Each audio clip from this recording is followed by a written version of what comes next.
Live. Hello everyone, welcome to tonight's game. This is our first annual Swindler's Day and Christmas special 2020. Woo! Woo! So, before we begin tonight, I'm not going to do announcements because it's a special one-shot, but I would like to welcome our players to tonight's game. We've got a couple of recurring faces and a couple of new ones. So, as I'm sure many of you have seen because he's on literally every campaign that we have, we're playing with Grizz. Say hi, Grizz. Oh, me? Oh. Yes, Grizz. Yes. Hello. Hi.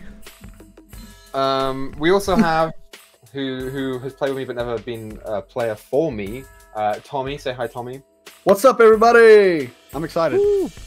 And we've got two newcomers to playing on the channel, Quinlan and Yeti. Hi, guys. Hi. Hey. So Thanks for having me. Yes, thank you guys for the invite. I really appreciate it. Thanks for playing. Excited to have you. So, just want to get that out of the way. Be nice to them because they're cool. Without further ado, since we're already late, who's ready to get started, you guys? Let's Do it. So, I'm excited now. We begin. It is the night of Christmas, and for the first time in 365 days, the North Pole has finally achieved some peace and quiet. The elves have been working hard the whole year round to make this Christmas one of the best ones ever. And why wouldn't it be? It's 1988, the toys are getting cooler, the world is getting bigger, and Santa is getting jollier than ever on the Christmas spirit that's going around. Apparently, more adults are excited for Christmas this year than they have been in the past 10. Experts in Santa's office shop are chalking it up to Die Hard being released in the middle of this year and instantly being crowned internationally as the best Christmas movie ever and forever.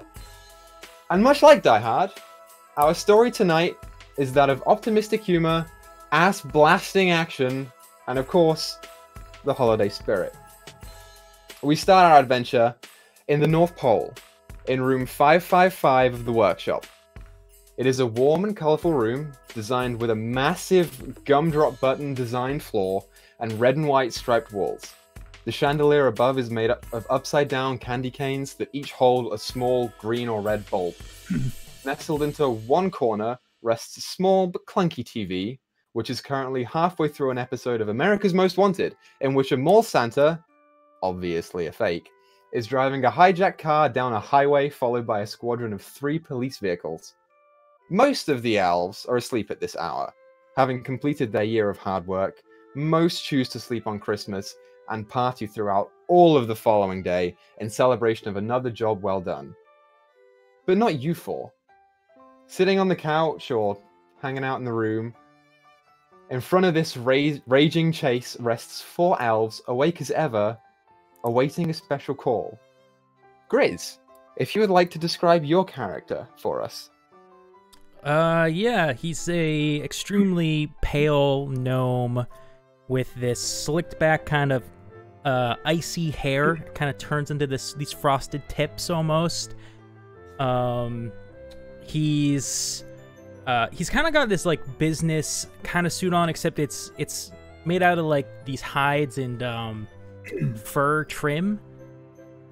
He's got a he's got a bit of a crazed look to him. I'll put it that way. His name's Sneebler. Is that what you were looking for? Equa? Uh-oh. Oh, he's frozen. He's frozen. No I've pun already intended. frozen. Ruh-roh. It was the North Pole snow frozen. Oh, there he is. He's moving again. Equa, There you're it back. goes. There you are. Hey, I just wanted to glitch. you got nervous. No, we're fine. So, did you describe your character, Grizz? Yeah, sort of. Did you say your name at the end? Yes. Okay, so, sitting near Sneebler, Tommy, why don't you introduce your character for us? Hi, I am Jean Paul. I have this kind of wild, big white hair. I kind of look a little older, this white handlebar mustache. I keep kind of these poofy, like linen type clothes on with these stripes running in them. with a silverish kind of breastplate with a Christmas tree etched into it. Next to my side, you'll always find my trusty weapon of choice, which is a sharpened candy cane and a cookie shield. Beautiful. So, next along the line, Quinlan, would you like to describe your character? Technically, Sure. it would be Yeti, but Around the boy. It's all good. So I am Somni. I am a druid of the Circle of Dreams, and it is my job to sort of ensure that you sleep well at night and that your dreams are good. And as a druid, I spend a lot of my time when I'm not walking through dreams acting as animals and taking their forms. So I'm wearing sort of lighter hides with sort of Arctic fox fur kind of on the frills, and a long white snow white cape and long white hair that is accented by my frostbitten tips of my ears from staying out too long one night when I was dreamwalking. Beautiful. And last but not least, Yeti, you can go ahead. I'm Buck.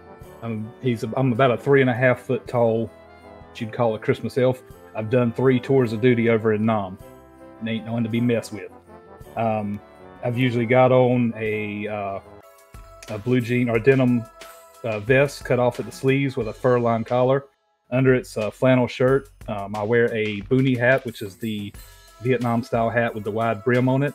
Got different medals from Operation Present Drop and Operation Reindeer Rescue. And there's a pair of faded denim pants with a leather belt and a pair of black combat boots. I've got a M1 strapped to my back. That's my kind of weapon of choice. And I take care of the reindeer in the off season, and I guard them during the Christmas season. nice. I'm not gonna lie, you talked about taking care of the reindeer right after describing your weapon. And I was like, oh. Don't worry, old Blitzen. No. I'll take you out back. That's Time to go the way of old Yeller. You're done for, boy. Fantastic. So, the 4 of you are currently tasked tonight as part of the Santa Safety Squad, their job is to make sure that nothing bad happens to Santa, and if it does, to get him out of it. And you've been sitting here for probably about 8 hours now. Santa normally stays out on Christmas night for a whole 24. As the Earth rotates, he likes to use that to his advantage to make sure that he hits everywhere in their appropriate night. And about 8 hours into your shift, you get the call that you've been waiting for all night. You hear a speaker off in the corner of the room chime in that says, "Attention, Santa Safety Squad. Santa is in trouble and needs your help. Please report to room 31F to collect your gear and transport to Sleigh. Over." What would you like to do? Oh, sounds like it's all. They calling for us? I love it. It's great. Yeah, this old Saint Nick's in trouble again. Every year. You can't have just a laid-back year one of these years, you know? Yeah, but that's what we were hired to do. You know, We mustn't delay. Here, he can't stay out of trouble. If he needs us, we mustn't delay. We should go as quickly as we can. Look, all I'm saying is I better not get there and find out he's hooked up with another child's mom, you know?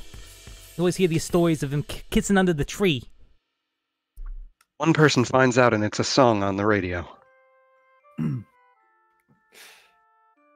Cool. So, led by Somni, who seems to be the person with the most eagerness to get to Santa, you guys leave the room 555 and start running down the candy cane themed hallways that are currently flashing with red and green lights in terms of alertness.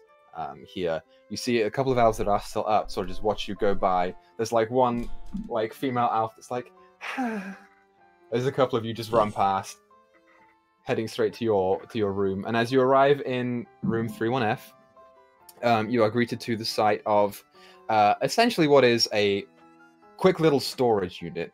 And if you haven't got all your weapons already, you see them stacked on shelves, along with basic gear such as emergency rations, a small snow shovel, things like that. And each and every one of you finds next to it one regular potion of healing, so you can add that to your inventory as well. Add what? One what? It's a regular Potion of healing. Okay. So you will run in and collect your gear, and on the far side of the room, as you do, you see a door that opens up, and that leads into another room, which currently has an elf behind a desk, and it's a large circular room with a sigil on the floor that appears to be faintly glowing in this reddish-white light. As you look in, you hear the person say, "All right, chaps, are we ready to go?" Locked Boys. and loaded. It's time to save the jolly man again. Please, if you'd like to step on the teleportation circle, we'll get right to you. You're going to be teleported straight to the sleigh. Cinnabon Cookie Spice is already waiting for you there. He'll debrief you on everything. And you watch as he starts Great. fiddling with some buttons behind the counter. So, you will step on the circle. Yeah. Oh, yeah. Yeah, I'm going. You will I'll step light on- up my stub of my cigar and step into the portal. Just Assume stand a there still. heroic pose. Walk up. As he, like, sitting behind the desk, like, "Good luck, chaps." And pushes the button down, and you see the whole room start to glow brighter and brighter in this reddish light. As the walls start to become so impressively illuminated that all you see is red, and you feel your body start to shift unexpectedly before the light fades, and you are standing in the freezing cold on top of a house inside of Santa's sleigh. As you look around, you see you're in a neighborhood surrounded by very, very nice houses. You're sitting in the back of the sleigh. The sack is gone, and the seat at the front is vacated, but all the reindeer are still in tow. And standing next to them, sort of impatiently waiting for you, arms crossed, foot tapping on the snow on top of this roof, is a familiar sight to most of you in Cinnabon Cookie Spice. What do you guys choose to do? So is Cinnabon Cookie Spice that the name? Is that That's a his name, female yeah. elf? Is that the? Oh, okay, it's a male elf. Okay. I was just It's funny you should ask. As you look over him, and for the audience, you see an older male elf with sort of like this stringy grey-white messy hair that's like kind of balding on the top and leaves this huge patch right here, but it's kind of thick and tussled on the outside. Big, heavy mutton chops that come down all the way to the chin and a little bit into the neck. Little bit of a belly and like this thick vest of like dark green camo. And he's just sort of like sitting there waiting for you guys to pop up. right. What's the situation in there? Yeah, he turns to see you all. As you all like hop out of the sled, he's like, "Right, good to see you, you miserable lot. We've got a problem. Why don't you divert your attention over there?" And he points over to the house across the street, which is a pretty nice house. You look over and you see it's big and it's very well decorated for Christmas. It has like a big open driveway that sort of curves around with like a small patch of grass on the front of it that they use for a garden. It's got 2 stories and an attic. And as you look over, particularly you, Somni, because you've got a higher passive perception, you see that there have been sleigh tracks on top of the roof that appear to have gone in and then stopped and then gone off and carried on. He points over. "So, as I'm sure most of you know, Santa uses some special time dilation magic to get his quota filled for the night, right? Too many kids, always growing. So he's got to use his speed to his advantage. Now, because of this, he normally only spends up to 10 seconds per household, which is pretty good for the big man. Moves kind of quick. But I'm getting a little bit worried because he's been in there for 10 minutes now, and I haven't heard a single thing. So, this is what we know. The house is 2 parents and 2 kids. 1 boy, 1 girl. The boy's about 10 years old, 11 years old, and the girl's a little bit younger. He went in. At this point, he sort of looks at his watch. 10 minutes and 46 seconds ago and hasn't come out, haven't heard a single thing. Your job is to go in through the chimney, retrieve the aspect. Don't spend a second talking to any humans or even looking at them unless you have to. And remember, if you do, be sure to knock them out, and our cleanup job will remove the memory that you were ever here. Look, Are we clear? it's probably just another one of these cases of, he eats too many cookies on Christmas and he gets stuck in the chimney. It happens at least once a year, so I'm sure it's nothing. Just get in, get out. He does enough for the children. He deserves some cookies. You may be right, but this is the third time tonight, and I don't know about you, but I think it's getting a little bit extra.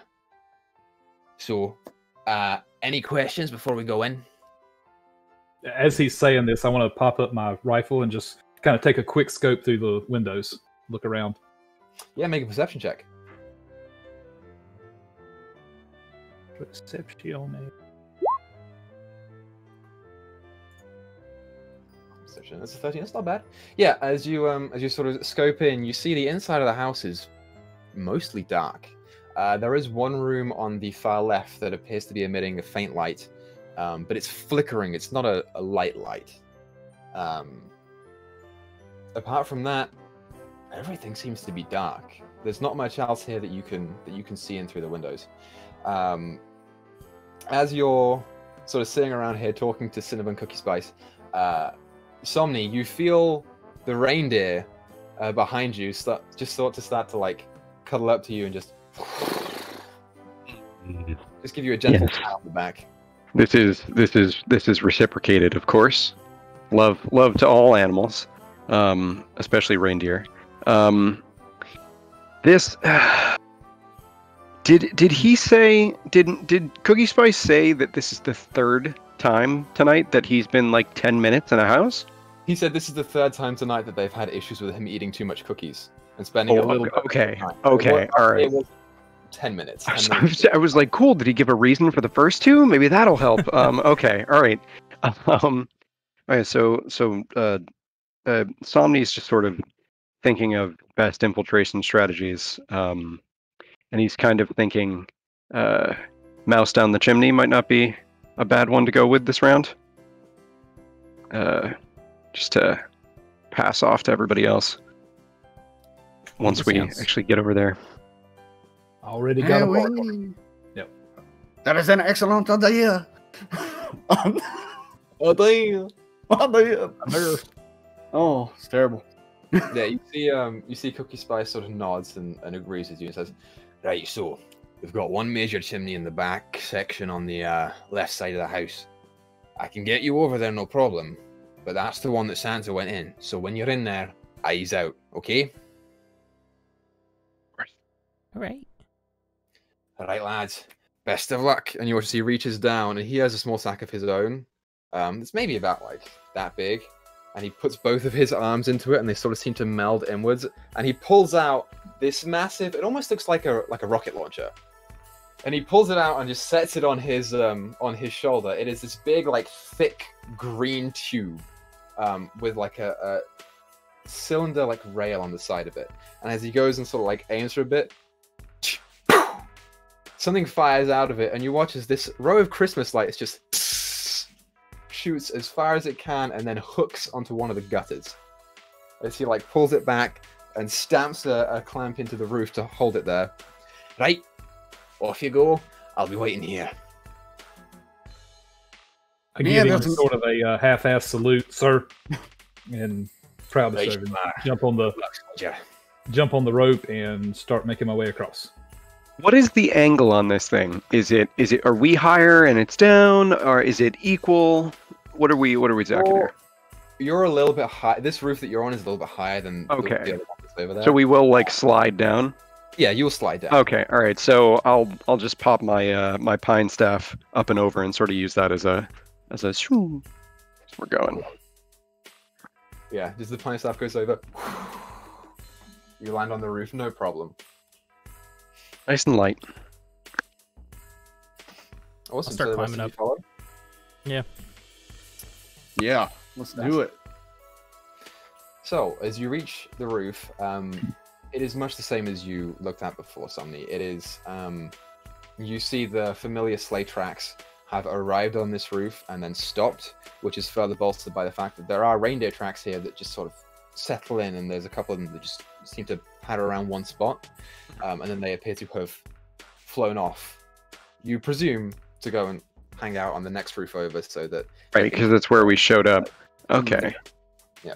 In Over the interesting. top, see a chimney that looks big enough for you guys to fit down.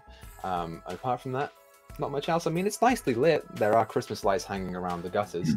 But it's a Is it weird that the reindeer would leave without Santa, even to go over one house? Like, is that strange or Make a history check.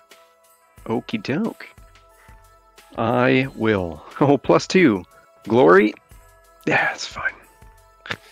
You have a vague recollection that it is in protocol for, if there is an emergency to be called, for that building to be evacuated so that the Santa Safety Squad can come in and do the work uninhibited. That makes sense. Yeah, when they handed out the pamphlet, I really only scanned. So, yeah, that makes Right. sense. Okay. Well, look, I don't need you jolly little bastards messing this operation up. So before we go down, let's make sure that we're extra quiet. And I want to cast Pass Without a Trace. Hey, who you calling jolly there? You watch your tongue. Hey, Bo, coming in with the good ideas. Okay, so that's within 30 feet of us, or you specifically. Okay. Are we near the chimney? Yeah, you're maybe 30 feet off at this point. Okay. Are we having any more discussion, or are we going into the chimney at this point? Because I have a great one-liner to feed off of what you just said, but I don't want to like ruin any plan making. If we're gonna do anything. Throw out your one-liner, dude. Okay, great. Well, because he told me to be quiet, so Somni will say, "As a mouse," and then he'll flip his cloak across and turn into a mouse and start skittering up the chimney to go down. I assume it's brick, so it's porous enough that I can just climb on it. All right, cool. Easy enough to do. You watch as he, like, with a flourish, twirls the cape, and what was once an elf now just nestles this little mouse. We probably should have checked if there was a fire down there first, you know? I can climb. I'm not falling. I'll be okay. I hope. Well, we'll see. So, you all head to the chimney? Yes. So, immediately going over there, you know that it is not lit. This one does not have smoke coming out of it, so there is no fire present here. And you sort of hop up onto the chimney and start sliding down. Why doesn't everyone go ahead and make an athletics check for me to see how you can get down the chimney? Except for you, Sonny, because you're a mouse. I'll give you a general dex check because it's a little bit different. You can hop down. Go. General dex check. Okie doke. Oof. Don't. Pass without a Oh! trace doesn't help me. Nah. Damn, Just for well, stealth. Yeah. Yeah. My neutrality. Okay, the DC was 10, so most of Success. it is fine. You watch as the mouse just almost like parkours down little bricks that are protruding out of the chimney, and with a little bit of a poof down at the bottom, seems to be okay. Jean-Paul and Sneebler just and a small little cloud of soot appears, but you guys just walk out unscathed, and then it's Buck's turn. And Buck starts climbing up on top of it. And you know, he's the kind of person who's like, yeah, I got this, no worries. And he climbs up on top of the chimney and starts preparing himself to come down and just... He rolls out of the fireplace, leaving a small little marking of soot in his wake. But apart from that, is otherwise unscathed. There is no damage How much done for from- stealth? Hey, Buck, you told us to be quiet. What's going on? I told you to be quiet. I didn't say me be quiet. Hey, I guess that makes sense. You all emerge into a room looking like this. It appears to be a sort of small living room on the upper floor of this house, the first floor, if you will. You emerge into this brick fireplace that sort of is stacked maybe half a foot up of a pretty nice wooden floor. You see two fancy-ish chairs and one pretty fancy couch, a couple end tables, a bookcase on the far wall, and a couple of plants just to liven up the area. But apart from that, not much here. Yeah, you can make a perception check to see if you can find more if you like, or not. Oh, well, he didn't get stuck in the chimney again. Let's see. I'll definitely be looking around this room. Yeah, Even for sure. Perception checks everywhere. Hit. Oh, that's a terrible. Okay. You got soot in my eyes. Yeah, When you, still when got a you little bit. tumbled down the chimney. I mean, Still got a little bit in my Zero. No, it's great. Yeah, as you guys all sort of roll out of the chimney in various degrees of covered in black, Jean-Paul, you were the first one down here, and so you emerged first and the least covered.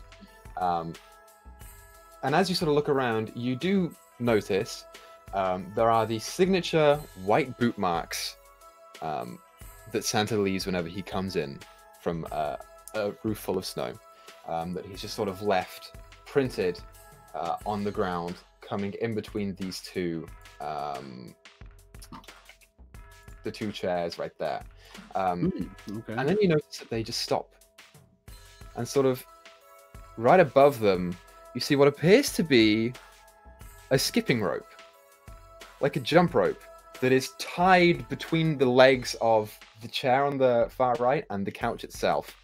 And as you look closer, it's almost like they've come in a little bit and the rope is sagging. It looks like he might have been tripped. So, like the prince that he left kind of looks like maybe he fell, or It looks like maybe he tripped over the rope. oh, looks like Santa fell for a trap. Look over there between the couch and the chair. Great. Some little kid wanting to make a name for us. All right. So it looks like this has been escalated up a bit from, your standard mission.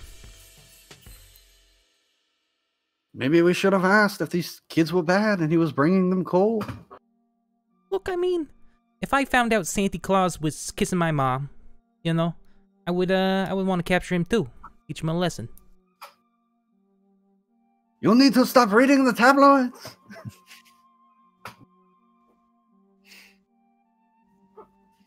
So you guys should have full access of your tokens. You can move wherever, but I would advise you move 5 feet at a time. Okay. Just for ease of me knowing what you guys are. If you don't, let me know and I'll fix that. Does this does the living room look like it? I'm assuming this is the living room. It's got a fireplace and all that. Are there like Christmas decorations in here, or is that just what we saw on the outside? Like, is there nothing going on the inside? Like maybe it's just like bland. So looking around, there are Christmas decorations in here. There are no lights in here, no Christmas lights, but the plants do seem to have like a couple of ornaments hung on them. It's not particularly overly decorated, but there are a couple of nice little hints towards Christmas time in this room.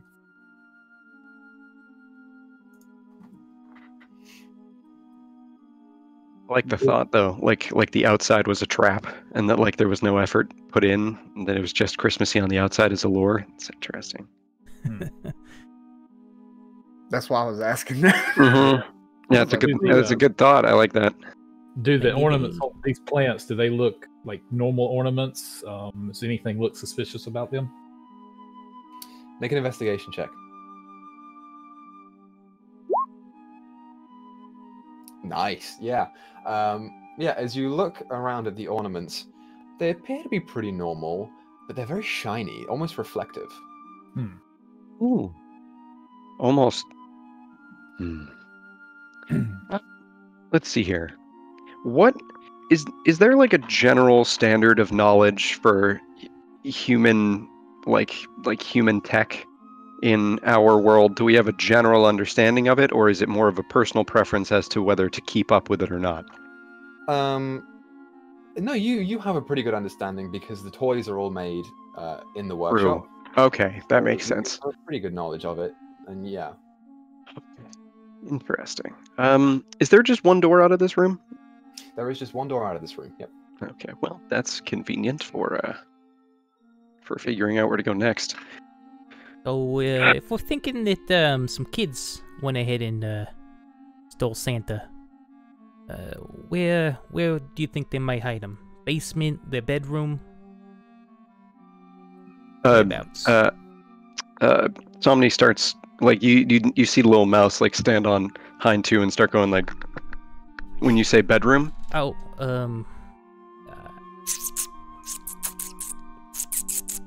I have speak with small animals because I'm a forest now, so. Yeah, So this you- is true. Oh, fantastic. 100%. You know what he's saying. Yeah, we're able to communicate with each other fairly well still. Oh yeah. So like I definitely Somni likes the idea of the bedroom. If a kid captures Santa, where's the safest place a kid is gonna go? Take him out back. No, I'm just kidding. All Take him right. out back, take care of him. So, let's find the stairs then. I'll start mouse bounding towards the edge of the door. And is it open or closed, by the way, the door into this room? This one is closed. Is there enough of a gap underneath it that a small, say, mouse-like boy could perhaps snuff under and see what's on the other side? Ooh, very interesting. Go ahead and make an acrobatics check for me. Wonderful. I shall. I'm assuming a mouse has much higher dex than. Come on, better than I've been doing. That's what did I just ask? Oh my god. As a mouse, you sort of eye up the underside of the door, and you're like, okay, yeah, maybe. And you start going towards it. You manage to stick your head under and your back under, and then you just stop, and you are caught with your massive rump that is just sort of hanging out the back of the door as your like back legs just scratch against the floor. You can get out if you want to. You're not stuck, but you Can I like try to push him further? sure. Strength check. Okay, let's do it. You said a strength check? Yeah. Oh, bad. Not very good. Yeah. It even with your small elven stature, you can't really get more than like the base of your palm on the back of his ass. And as you go and try and push forward, thump, he's gone. But he's not through. Just the edge of his tail is sticking out and waving sort of incandescently. He's just stuck underneath the door. Man, I should have paid attention when the top of my head whiskers was knocking against it, but no, figured I'd be fine. Mm. This is not good. I will Can I say- at least see through? You do see through. Oh, okay. So, from what you can see underneath of the door, which is not much from your current position, you do see what appears to be a hallway Okay. with an awful, horrible 80s themed green shag carpet. You're looking in at another door on the other side, but the corridor appears to go to the left and right. Okay. I hate shag carpet. Okay. Hey, Sneebler, can you hear me? Or am I at this point too under the door in order to be heard? You might still be able to be heard. I can hear him. I will do my best to communicate hallway, but you also get some measure of disgust in my explanation, and you're not entirely sure why. You just know that there's a hallway that I'm sort of disgusted with on the other end of this door. Okay. Says there's a hallway back there. I don't know. He sounds disturbed by it or something. I'm gonna try to open the door slowly. Creak. Yeah. A crack You walk up open. to the door, put your hand on it. I'm doing it gently, So, because is Somni still under it? Yeah, actually, this is really important. Does it open out or in? This one opens into the room. Oh, So thank you- goodness. Back Yeah. and Okay. then thrown out. Okay, of it. cool. Yeah, that's what I'm saying. I was opening it carefully because I didn't want to like fucking squish him. Thank you. It's totally fine. Yeah. So Turn back into an elf, still under the door. you can still be a mouse if you choose to. You didn't take damage from it. Oh, okay, cool, yeah. So you see the hallway ahead of you now in full view. There is another door to your right as you exit. And the door across the hallway as well. But also, looking down, you see what appears to be, sort of as the corridor goes on, another door into another room off to the side. There's a door Hey, here, you're Bob. saying, and then another one over here. There are 3 unchecked doors here. Oh, one behind us as well. Yeah. What was that, Jean Paul? Oh, I was going to say that Buck should go in front of me and I will cover the rear. Yeah, let me sneak through and find out what we see here. Look, I'm gonna be honest. I don't know what this guy's saying half the time. It is very simple. You just have to listen to what I say. Wee wee. He said, Oh. blah, blah, blah, find the fat man. Let's... Which way then? Oh, that was Wade. Everything molds together after a while. It's fine. I would assume that you guys can, like, share my space and just step over me and stuff, because remember, I'm a mouse, so you can just, like... I'm not actually this size on the map. He's a small boy. But I'll follow you guys. I don't really feel like getting split off in a house that seems like it was intentionally trying to catch Santa. Look, I have an idea. I'm gonna kind of like go across my eyes with my hands, and they frost over, and I cast Detect Magic using my Umbral Sight ability. Okay. Hoping that Yeah. Santa will give off some magic aura or something. As you brush your eyes over, a little bit of frost gathers across the eyebrows and sort of the edges, and you open them, and they are this piercing white blue.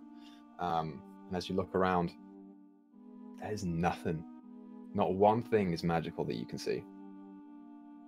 This is a boring world.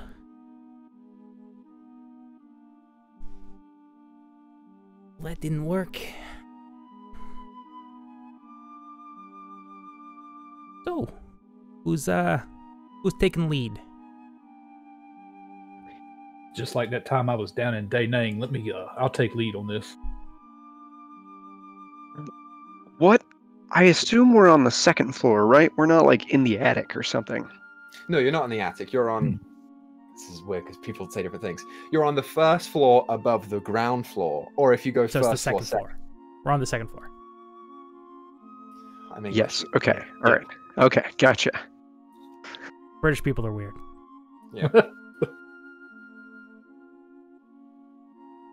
So I'll come around Sneebler and look down the hallway. Okay, great. So you look down the hallway. You see going down the hallway.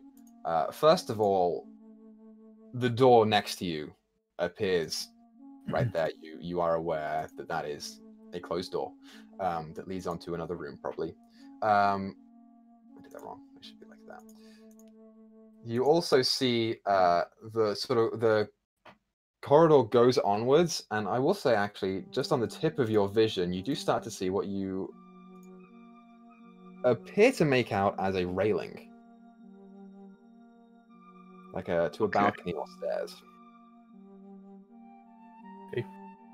Using signals, I'll point that way to the railing and down, and then I'll point to the door side of us.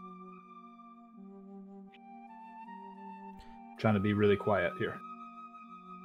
I think he's saying there's stairs. So, seeing the railing, like, this looks like something that, as a mouse, I could probably, like, bound over to eventually and like, poke my head over and sort of see what's going on through or on the other side. I'm sort of assuming that this is like an overlooking balcony, but you said it could be stairs as well, leading down. Yeah, I mean, from this point you'd have to get closer, but if it is railing like he says, then you could probably squeak your head through. Okay. I'll bound forward a couple feet, try and reveal what's around this corner before we proceed any further. Okay, sure, yeah. So I'll hop to about here. You do see it is a railing. It appears to lean over the top of. There's like an open space where the stairs sort of curve around, and in that open space, it appears to go straight down to the first floor that you can look down.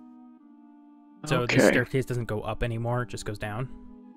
It goes up to where you guys are, or down to the first floor from where you are. Okay, so it's From a the- single floor set. When Okay. when we were outside, did it look like it was only a 2-story home It's 2-story and an attic. and an Two-story attic? and attic. Okay, gotcha. So I'll slowly just sort of start hopping in this direction, poke my little mousy head through, see if I can't see something going on down there. Yeah. You see the stairs that go down. As you sort of peek your head through and look down, make a perception check for me. More thing. Please roll 20. I'm begging. Nice. Hey, called it. Nice. Yeah. You look down and you see this pretty nice checkered white and black floor. The room down there appears to be like the greeting foyer to this house. And I Okay. just sort of get a sense of it. This house is old, but it's pretty well off. Like the people here, they have money. Okay. But from what you can see, everything is quiet. Apart from, as you look down, you see the form, something shift underneath of you. Just on the ground. You see the form of some sort of animal that just... You can't really make out what it is. Okay. So that's, I mean, I'll certainly pass on that there is that there's an animal, but I am going to do it quieter. So I'm going to sort of back off, and I'm gonna sneak right up to Sneebler's ear, and I'm just gonna like squeak in his ear that there's some sort of animal, because on the off chance that it's a cat, not going to be making mouse noises nearby it. That's Smart. for sure. Okay, So- so while we're here, everyone go ahead and make a stealth check for me. Do we have? Wait, What did you we cast still- earlier? We still have pass Pass without, without trace. trace. So we get a Nice. plus 10 bonus. Plus 10. That's a 26 for Buck. 36. 36 for Sneebler. Nice. I got a 24. 24. Uh, And 25. Fif- Yeah, look at that. 25. Pretty good, you guys. And I also have Skulker. There you go. More the better. So, we don't necessarily have to go downstairs if we think he's up here somewhere. You know, we're already on the second floor. So the bedroom's probably up here. You hear more squeaking in your ear, asking if anybody remembers what window that light we saw was in. Yeah, since I looked at it with my scope, would I have a good remembrance of where it was? Yeah, it was on the ground floor to the left of how you were looking at it. So, like, bottom left room. So, if we want to investigate the light, we're still going to have to go down. Right? Should we clear the top first, or should we just go down there right now and check the light out first? Just because the light's on don't mean nobody's home, so maybe we should check up here first, since this is where he fell. So, you say this is shag carpet. Hmm. Yes. Do I see any drag marks? Because I feel like a big man being tripped and being taken somewhere would. I mean, I'm sure, you know, Make like. survival Yeah, check. shag, dude. Yeah, you're right. You're right.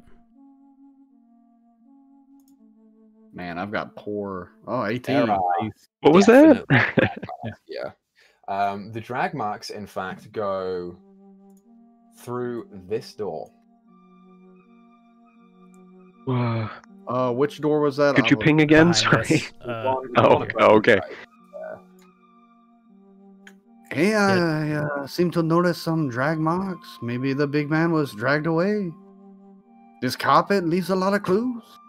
It's in the room behind us.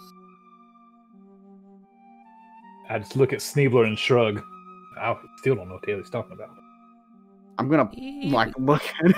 I'm gonna point at the drag marks and then point at the door behind me. Right, I think he wants us to go that way. All right. They're having a harder time understanding you than they are me. I'm a mouse. Which Alright, is perfect for my holy text. So detect magic I think lasts 10 minutes? Yeah, so you still have that.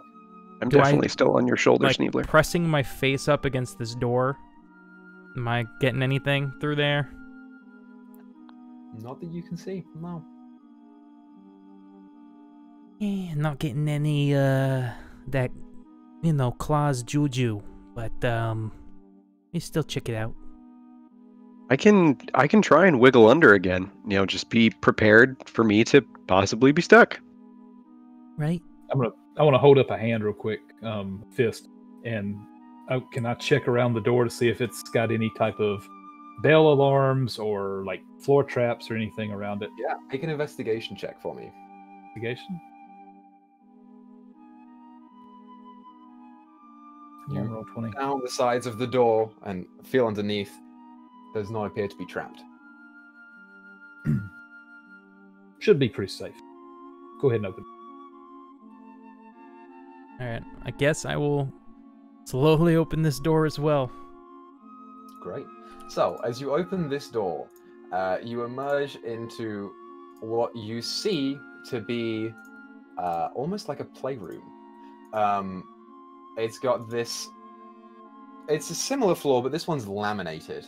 This sort of black and white checkered floor that is fairly well kept. You see a play mat with a bunch of like plastic food and some books over on one side, and a small horse. This one actually has a pool table in the middle of it, and a set of nice looking chairs down to the bottom. You also see 3 toy robots that are currently eyes glowing red, just positioned facing the doorway, that are just looking.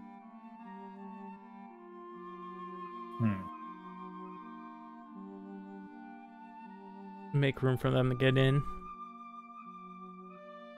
I'm still on Sneebler's shoulder, and like those toy robots may not concern you guys, but for me in my current state, this is worrisome. Make a perception check for me, Somni. Okay, will do, and I'll do it super well. Really good. Yeah, as you sort of move around in this room, you sort of like get a good look at the robots. You see on the back of them, there is like a panel that has writing in Chinese. Do you speak Chinese? I think I do, because I speak the top 3 languages in the world: It's a good shout. English, Chinese, and Hindi. Wait, we actually converted the languages? Oh my god, I didn't do that. Yeah. Yes, we did. Feel Yeah, I speak Vietnamese, Common, and Elvish. So what is Yeah, I Gnomish and Common? English is Common? Gnomish is actually for us to talk with Santa and stuff. Yeah. I think we speak Gnomish to each other. Common Okay, is never mind. English. So, looking on the back of these panels, you see it says "Made in China," AA batteries only, and you get the sense, if I removed these batteries, these robots would not function. On top of that, with your crazy high perception check, you hear from the backside of the room, sort of nestled behind one of those boxes, you hear a voice that says, "I don't see him yet, but I heard him come in." Oh, Oh, geez. How do I handle this as quietly as possible? I'm going to like make myself as visible to Buck as possible, and I'm going to try and do the hand gesture of like there's someone in there, like I don't know, then point at the crates or something, just By the like way- anything to gesture. Anybody who took Forest Gnome can talk to this mouse version of him. So, if you're a That is Forest true. Gnome, I'm not sure. Yeah, if anyone else is. I just used what was in the character mancer, and it I was, am a one forest thing. Okay, Perfect. Okay. Well, then if everybody can understand me, I'm just going to do a simple squeak. it's really of, hard to see his little hands go like that, but you get the gist of what he's saying through the squeaks. Yeah, there's definitely someone watching this room. Right.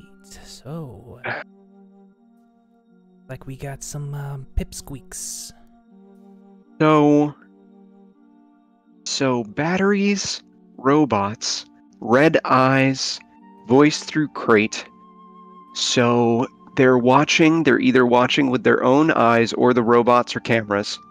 And if the robots are cameras, then we need to get the batteries out of them. Did I notice whether this was a pop panel or a screw panel? It's a pop panel. You just Oh, put it thank down. goodness. Okay.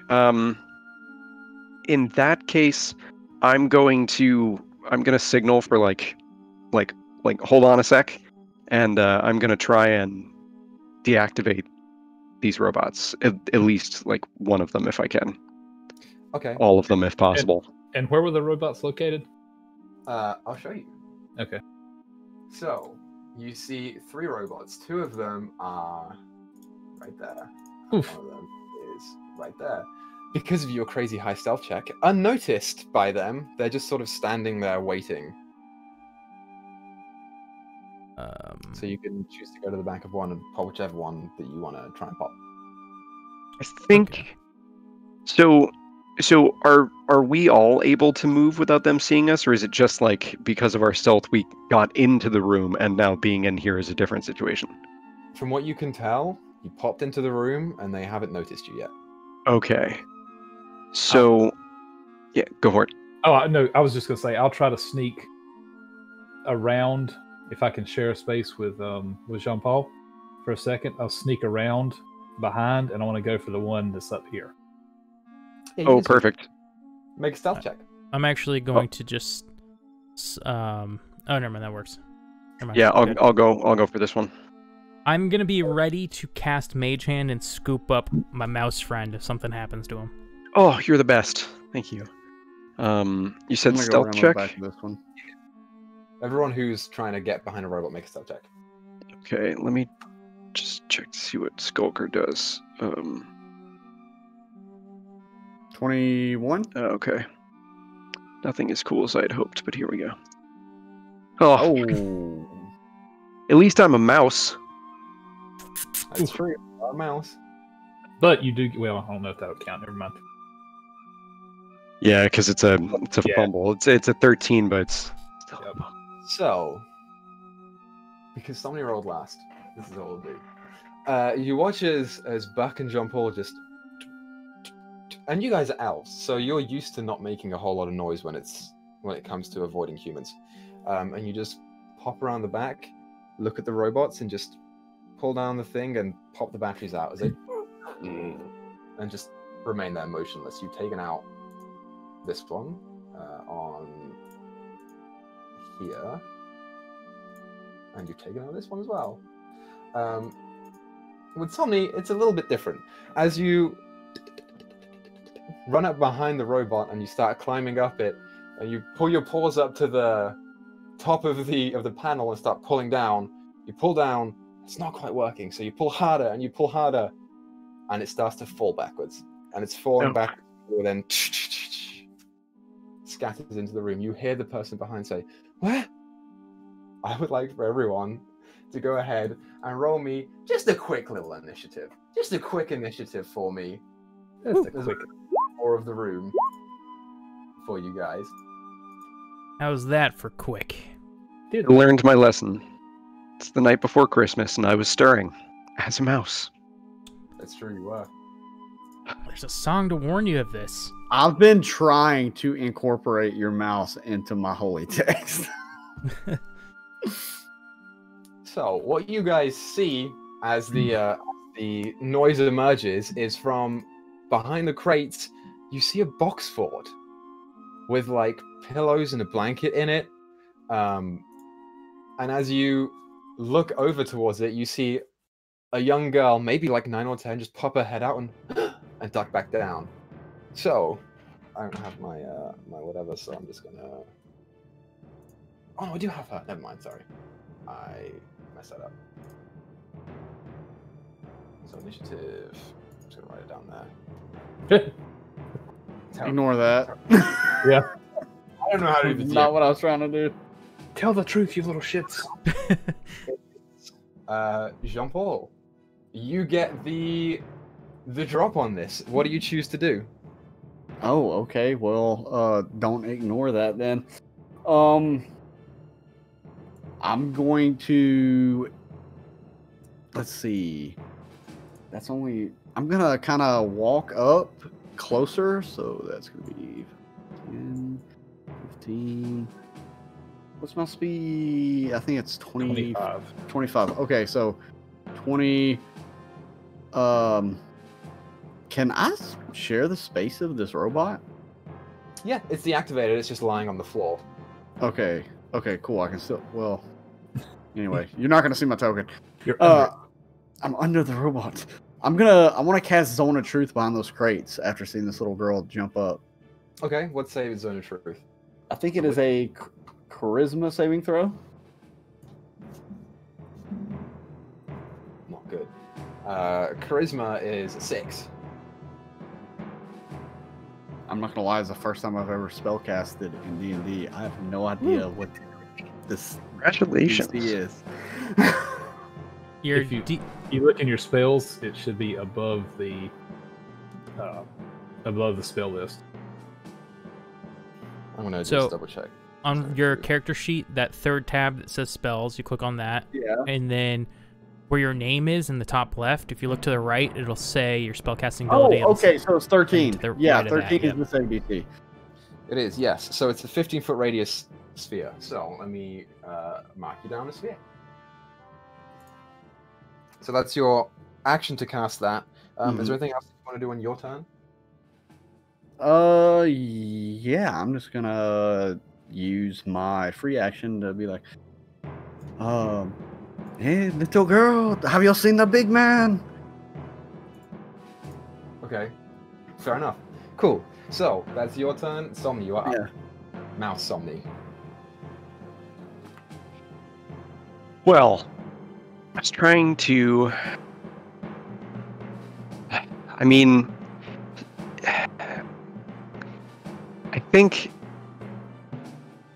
I now think the robot was just like a tripwire. You know, not necessarily that it was feeding to someone. She probably has a walkie-talkie or something. I'm actually gonna start like hopping over because this thing's fallen over now at this point, right? Yeah. So I'm just gonna start hopping this way. I don't actually know what a mouse's movement speed is. We'll give it a solid 15. You do, however, take an attack of opportunity at disadvantage because it's prone on you. Okay, so it is like so. It and I are engaged in Multi combat. Yes. Yeah. Okay, if that's the case, so can I get to its battery pack, or is it laying on it? Yeah, you can try again. Okay, Absolutely. in that case, I'm gonna try again. If we're actually locked in combat here, I'm definitely gonna try again. Okay. For the purposes of this, you don't need to make a check for it. You already know where it is. Okay. So you just actually, you know what? Yeah, let's do it. Let's make a strength check for you because you're still a mouse. A strength check, okie dokie. Yet there it is. Oh, nice. That's a strong There's that mousey mouse. power. At all. You just climb up the back of it as it's like sort of lying there, and you see its arms appear to be like on a swivel that just hurt a little bit if they touched you, and you just climb on the back of it and pop the back of it off, and almost like a rabid animal, grab the battery with your teeth and shove it off to the I love it. side. I love it. And I'll kick off and scooch my 15 feet this way. Awesome sauce. You can definitely do that. So, Sneebler, it's your turn. Why does my name say Cleab? What the hell is that? You have to change the name on your character token. You just did it on your person. That's weird. Okay. Well, now they've handled the situation for the most part, besides this kid. Going to shoot, and I'm going to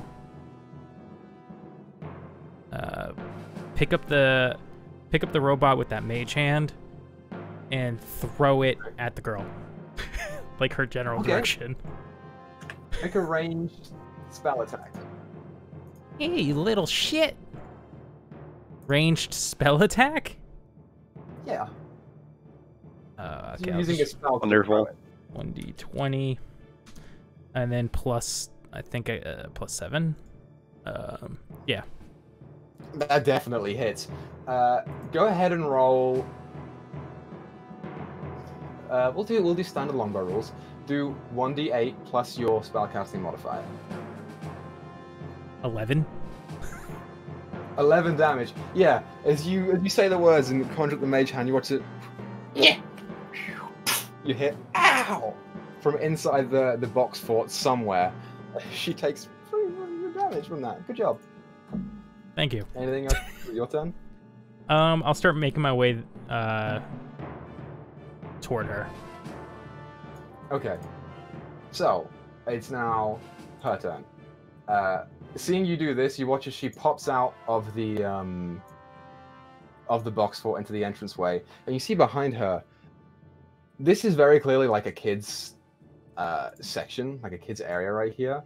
And whatever they are doing, they have A, made a box fort, and B, it is packed to the brim at the back with snowballs. And you watch as she picks one up and chucks it at you as hard as she can. That's a 16 a hit. Who's she aiming for? You. Oh, me? Yeah, I'm pretty sure that hits. Yes.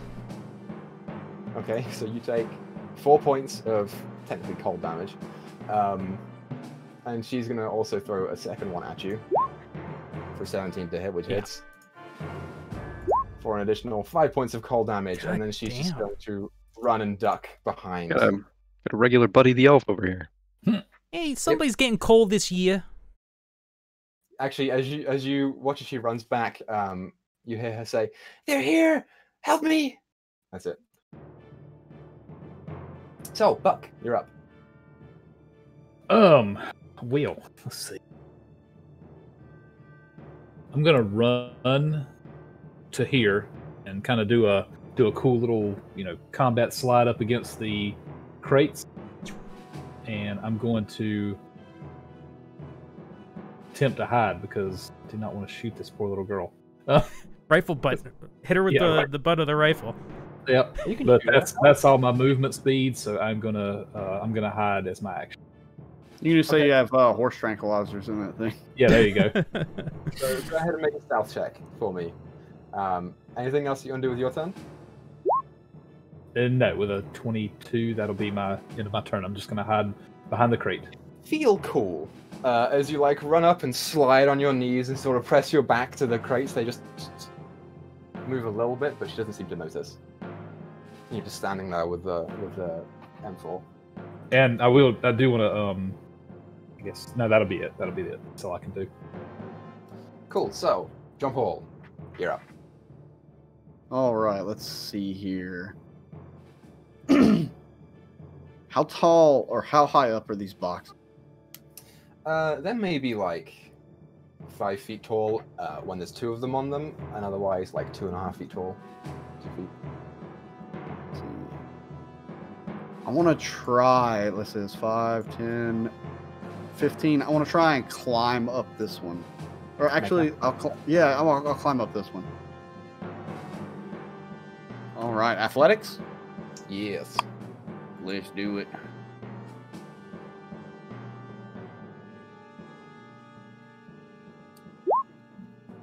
$16. I'll say it costs you the rest of your movement, but you do Okay. manage to get up on top of the box. And as you do, you see her sort of leaning towards the window, holding a can that's got a string on it that goes out the window and down. I do not condone hitting kids,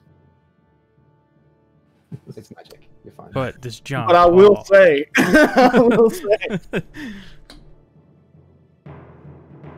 where's Santa Claus? And I'm gonna like smack her across the head with this candy cane I got in my hand. Go for an attack. Oh. It's definitely one-handed because oh, A 9? Yeah, Yeah. that's the worst roll I've ever done. Oh, for an attack. Yeah, you demand the question and go and swing, and there is like a faint little twizzle of Christmas magic behind it as it swings, and she and ducks back behind the way and is now looking frantic for options.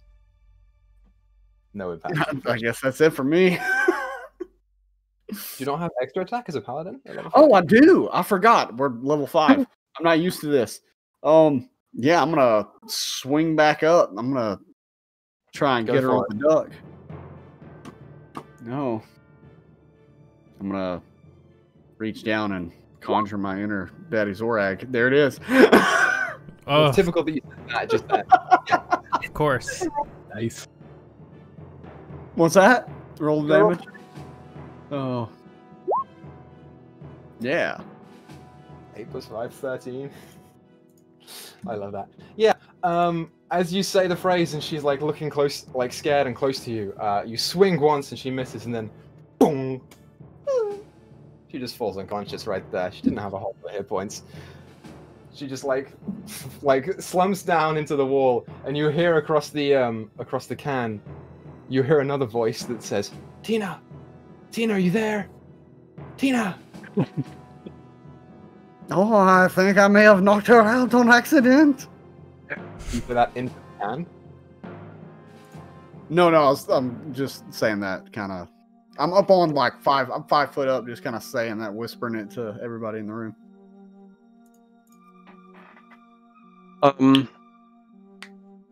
Only I'd take can an I- actor.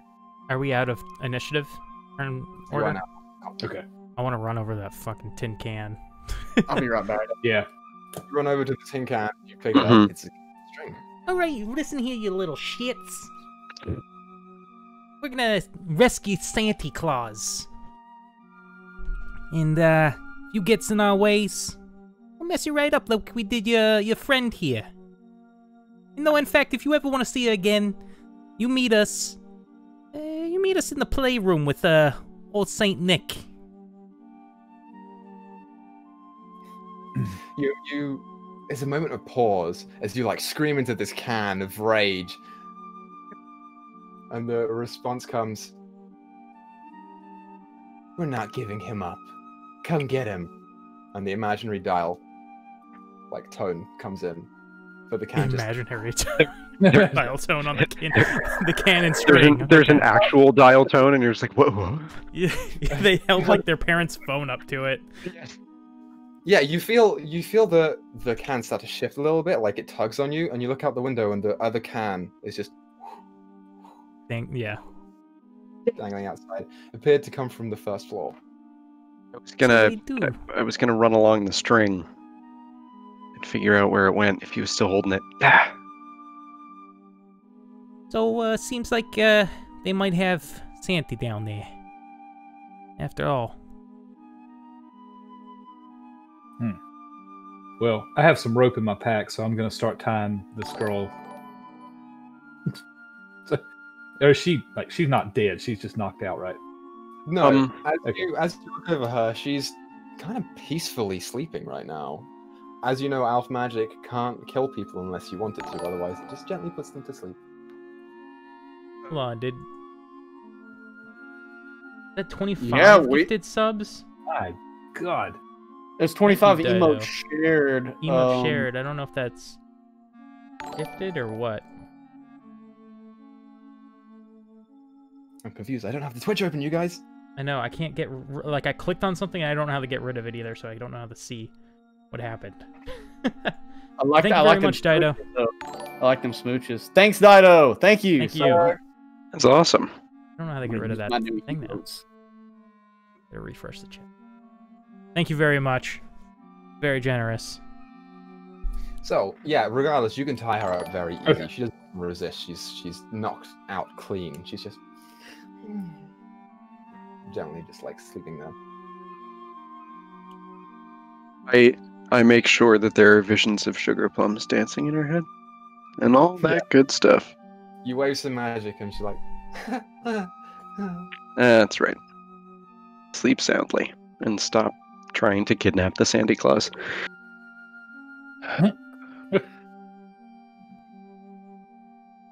And this backpack that she has in the corner, is that where she was getting her snowballs from? that is exactly where she's getting her snowballs from. Okay. Yeah. All right.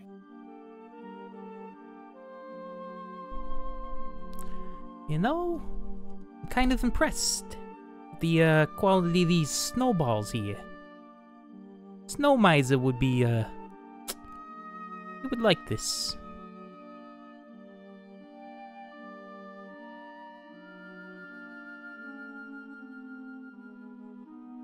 He's in the zone of truth, so you know he's telling the truth.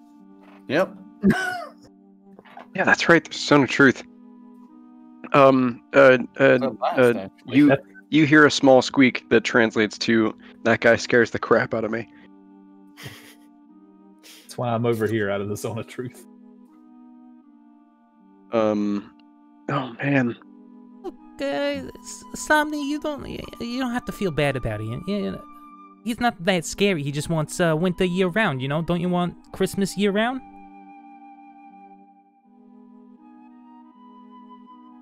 It's enough. Somebody shrugs. That's not the worst thing he's ever heard of. He clearly didn't watch the Sesame Street special where Elmo wished for Christmas every day, but that's a different story.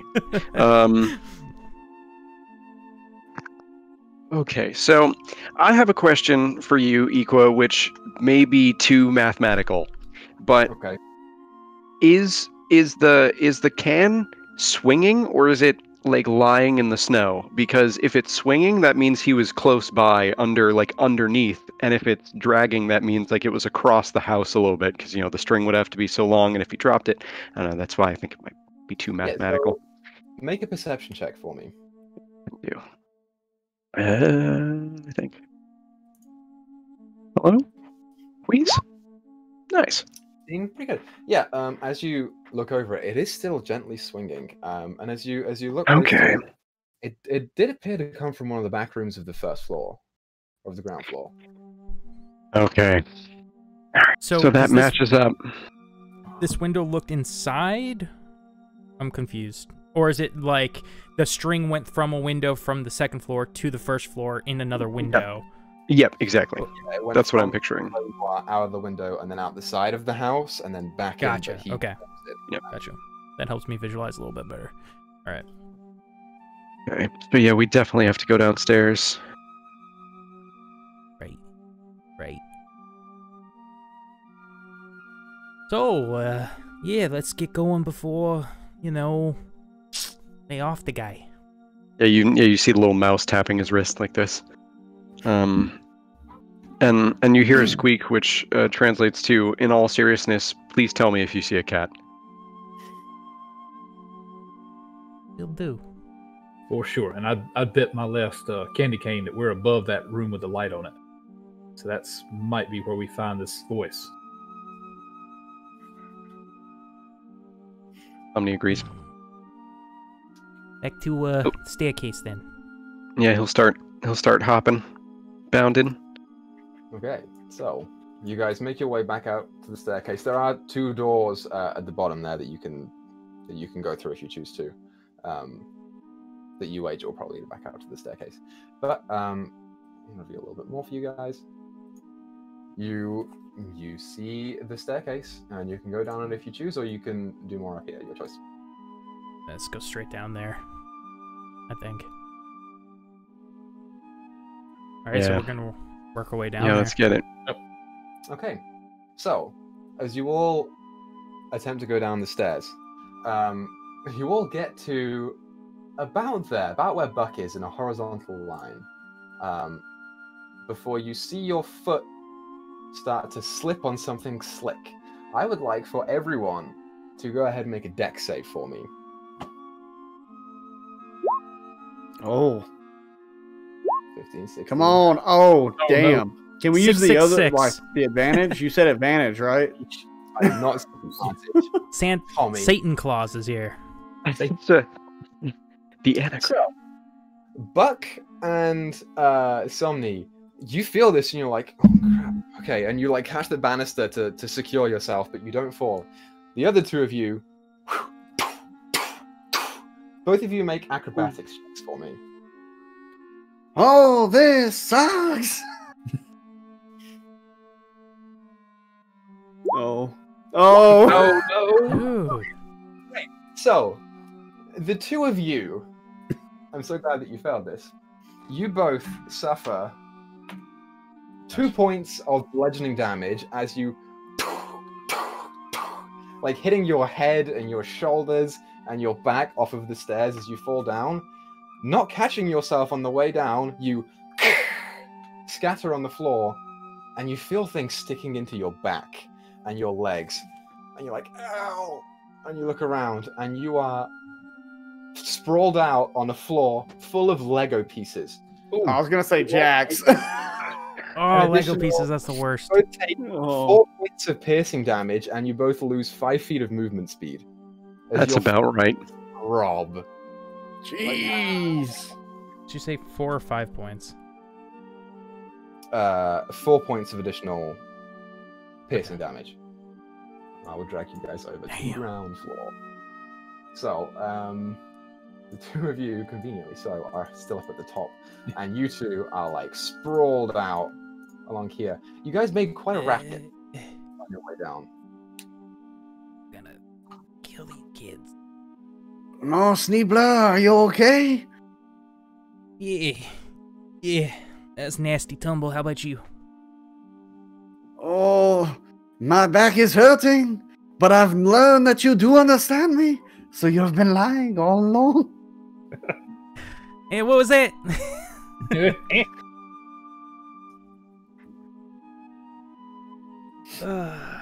I'm just gonna slowly stand up. I'm just rubbing my back.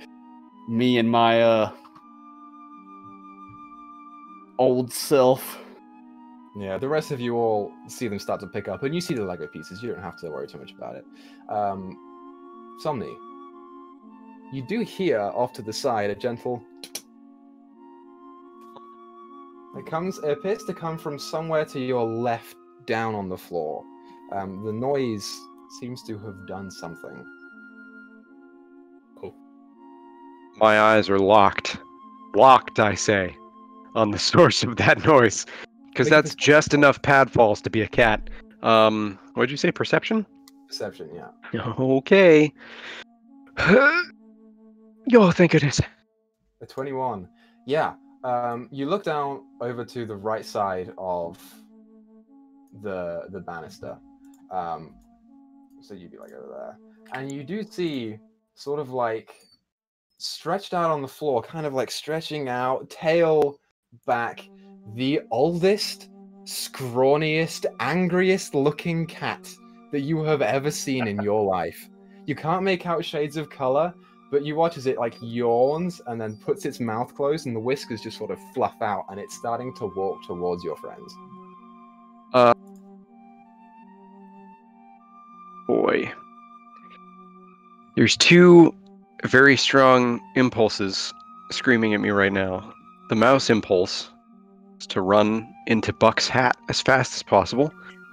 And the other impulse is to... Because Druidic is the language of animals, right? Isn't that what Druidic is? Or am I... Yeah, I'm a forest gnome. It's a small beast.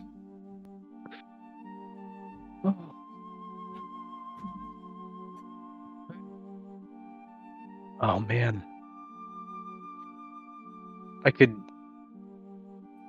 talk to it, but at the same time, like, it's an old cat, and it's an angry cat. Like I don't know how much of a threat it poses to elves as a whole. I'm gonna scamper back over to Buck, and I'm gonna let him know that there's a cat coming. That grumpy cat is on its way. I'm not going to attempt to dissuade it at the moment. I'm gonna sort of see what Buck has to say about this, because I make one wrong move with a cat, and yeah. Your lunch. Mhm. Just great, just what we need at this time. I'm gonna. How far down the steps are they? They're all the way at the bottom, so Okay. as far as you can see, it's like 45 feet to 45 feet. You know. All right, I'm gonna run over to the rail and slide, see if I can get down without falling as quick as possible. Okay, yeah, it's no problem for you to try and walk down. The Okay. top was like slick, and you Okay, kind of like your feet off. All right, and I'm gonna, as I'm coming down, as I get closer, I'm starting to whisper yell a little bit. Psst, psst, and I'm pointing to the side. Get down, there's a cat. He's a cat. Eh?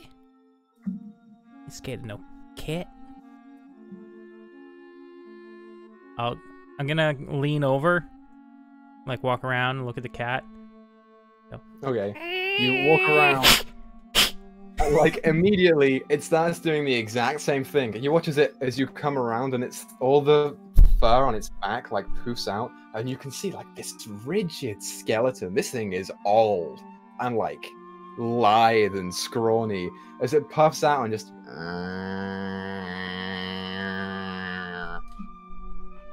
And shivers up me mousy spine. I want to try and intimidate this cat. How do you want to try and intimidate the cat? I say,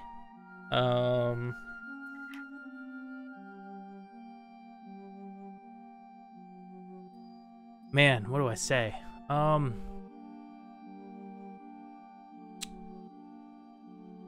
We'll be, if you don't leave here, we're gonna be making you, into tuna. Make an intimidation check. We'll make you into tuna, he says to the cat. Mm-hmm. Intimidation check. Dude, I have. Oh my god. Your words fall on deaf ears as you watch as it hunkers down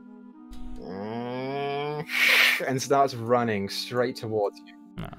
Everyone go ahead and roll initiative again for me while I pull up the turn order. Sorry, I should have. In case it wasn't clear, I was in Buck's hat. Yeah, You you're still are. in there. Okay, cool. Just making that note. I was really banking on that. I have a +7 to intimidation. He gets a special feat. And I for would this. roll a 1. Of course. I like tuna. No. Okay. I'll talk about that later. Cool. So, top of the round, as you stare down this cat, Buck, you are ready and raring to go here.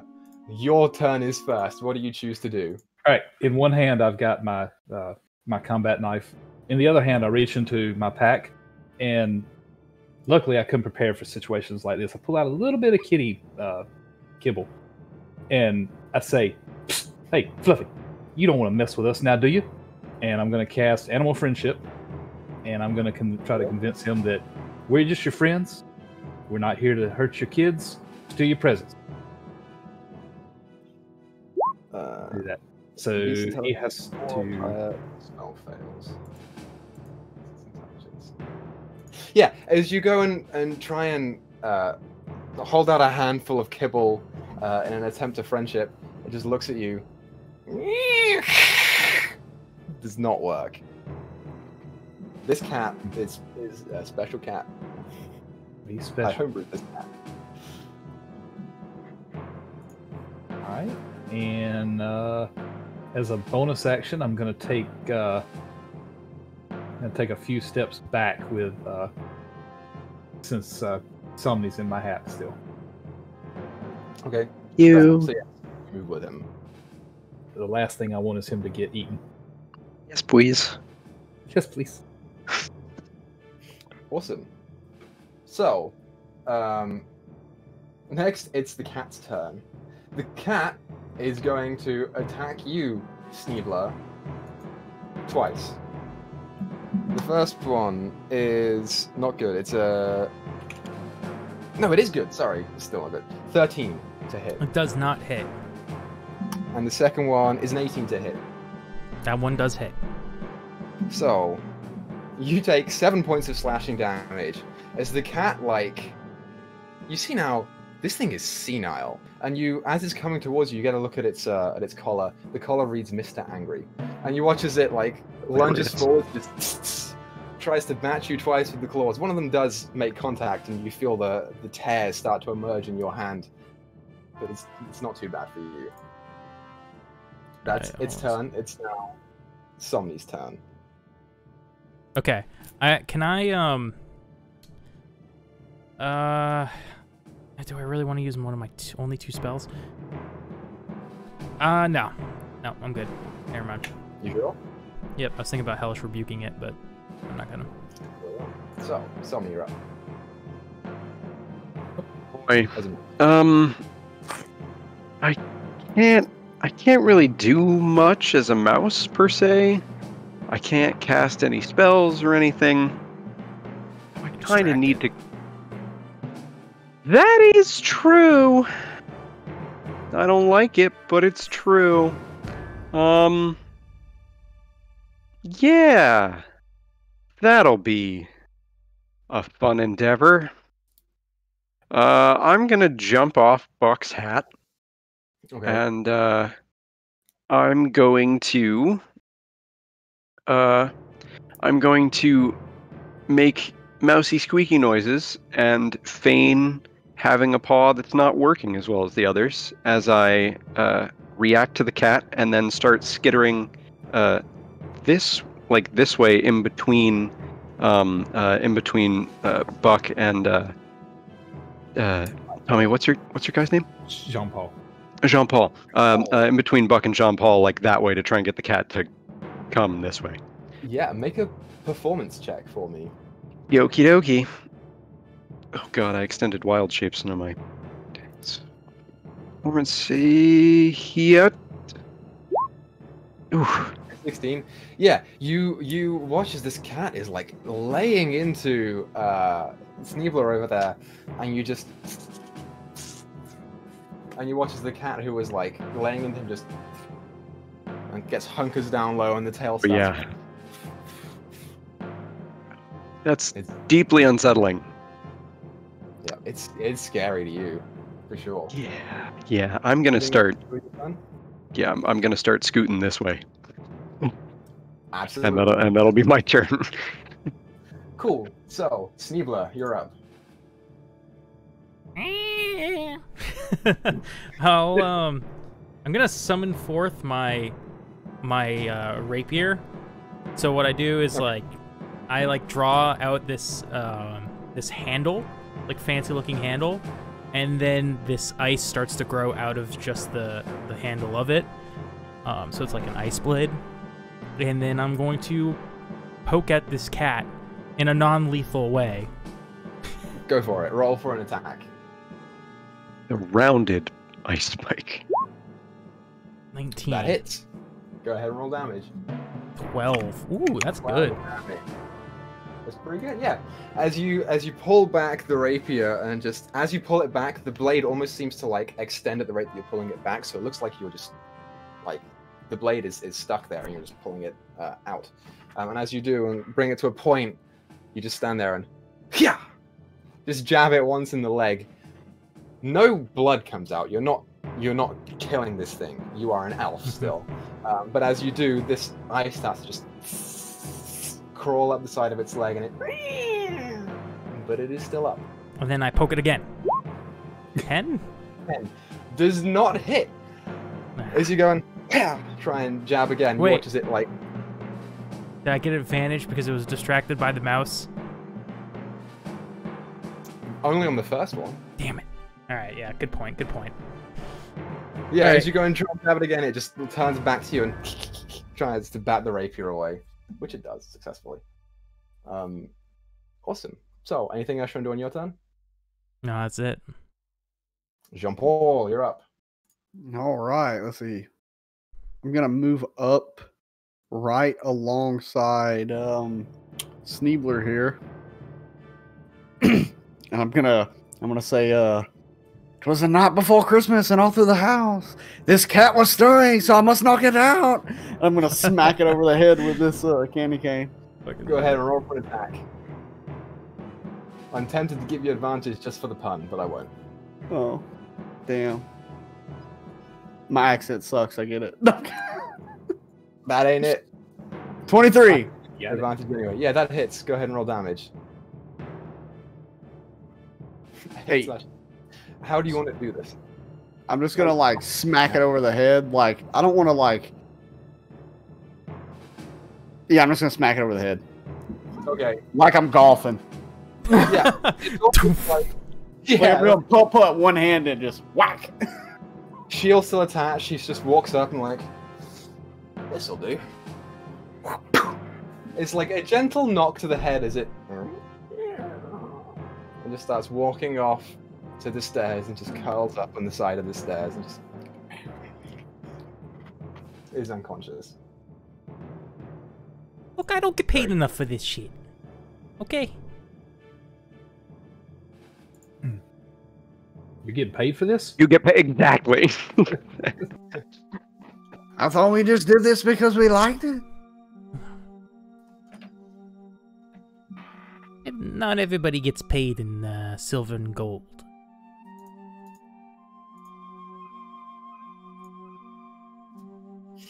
So, for clarification here, you guys see in front of you the area that you're in is an opening foyer to the entrance to this house. Looking to the right of you, Sneebler and Jean-Paul, you also see the entrance to what appears to be a dining room of sorts. In fact, you see on the table a fresh batch of Christmas cookies and a large glass of milk. To the left of you, Somni and Buck, you see off in the distance, you can't see the intermediary between it, but you do see what appeared to be the source of the light from outside, a fireplace in the bottom room on the left of the house. So, what do you guys want to do? Jean-Paul. Oh, sorry. You can go first. Sorry. I was just gonna ask if the place where the light was did match up, we think, with where the can was, or if that was on the opposite side of the house. It does indeed match up with where the light Okay, okay, all right. So we've flipped angles. Okay. Jean-Paul, come with me real quick. Oh yes. What is it that you would like to do? I want to go look at these cookies. It's rather suspicious. It's not like Mr. Claus to leave any behind, you know. Well, I mean, it does look like he may have been taken out when he went through the chimney. Can we inspect these cookies? Any leftover crumbs or beard hairs? As you guys emerge into this room, you see a dining room of big proportions. It's at this point that you say, oh, these guys are loaded. Like, you know this now. These guys are very well off. I bet they were bad kids. This is nothing compared you to look forward- Snow Miser's palace. Towards the table, you see mostly empty, but there are still things out. There is immediately that plate of cookies on the table, which smells good. It smells really good for cookies. I would like for both of you God. Knew this shit was coming. to make a wisdom save for me. Oh no! No, are you sure you don't knew mean he was gonna do this. charisma save? That's what you meant. I mean a wisdom save. Before I do this, I'm gonna look at him and be like, oh, these cookies smell really, really good. Yeah, I you got a know what? 22. I think I'm starting to get why old Saint Nick eats these things. So, Sneebler, Mm-hmm. you're looking at the cookies and you're like, these are really good. And before you know it, you're over there and you have one in your hand and there is a bite taken out of it. And you're like, it is good. Kind of. Not really. And you feel your belly start to go, something in there doesn't agree with you. You're considered poisoned. Oh, is there almonds in this? Oh God. Oh. Can I do like? Is there a check I can make that like? Is he visibly showing these symptoms? Make a medicine check. Okay. Do I look like? Does it look like my hands are starting to puff up? My cheeks? You did say that you could not eat tree nuts anymore. Okay, you said where the hell is that? There it is. It's getting kind of Oh, hard to breathe in That's here. terrible. I mean, something's off about him, but like, you can barely even tell. You don't know what it is. How do they taste? Sneebler. Yeah, there's definitely a nutty consistency. Oh, that sounds rather good. But alas, I must save them for the big man. It is his reward.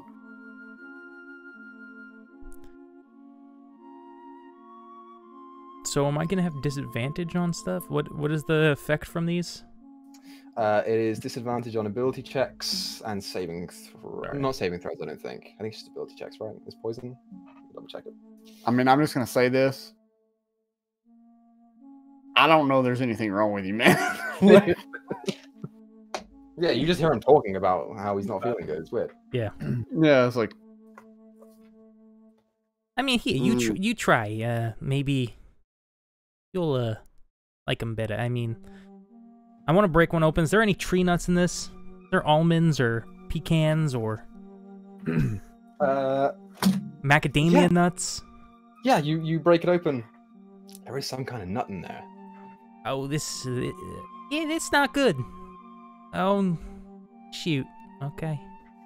what's in the cookie? Yep. Those white things. I think those are macadamia nuts.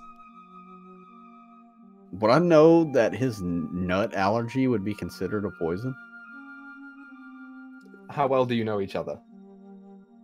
Not all that well. Oh yeah, you're the Yes. one damn character.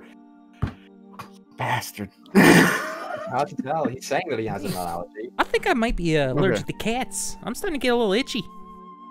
Oh, well, that changes things. Well, he said he's allergic to cats. I can still do this because I mean, it's like if that's the case. Oh, well, stand still. Maybe I can do something. And I think let me double check this real quick. I should be able to spend 5 points, I believe, of my lay on hands I believe you are correct. to cure disease. Oh, that's disease or neutralize a poison.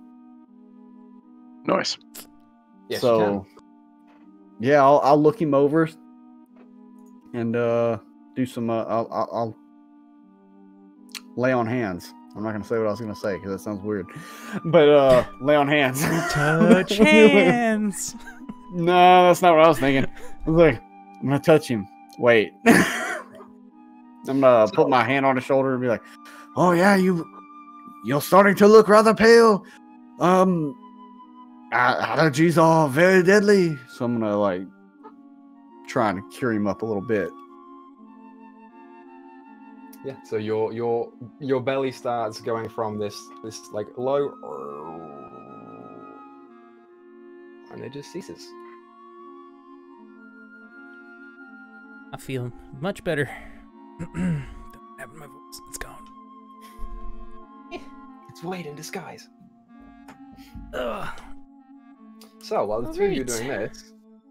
doing this, the other two of you guys, Buck and Somni, what are you doing?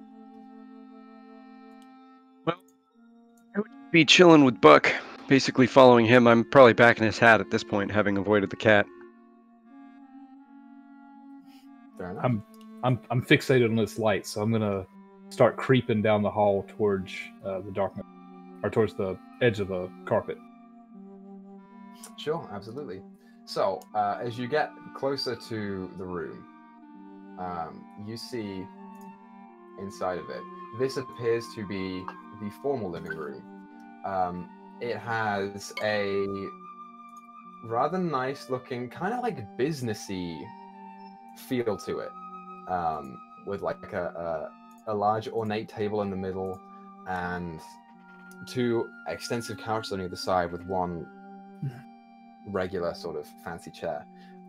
You also start to see up above that area, just on the corner of your vision, what appears to be the corner of a pillow. But the fireplace itself, you're kind of looking at it, and it is flickering. It's just gently roaring there. I'll look up to Somni and I'll point to the wall. I guess that's like a half wall there. So these Right here. all the walls are high walls, but you're looking at openings like an archway. Okay.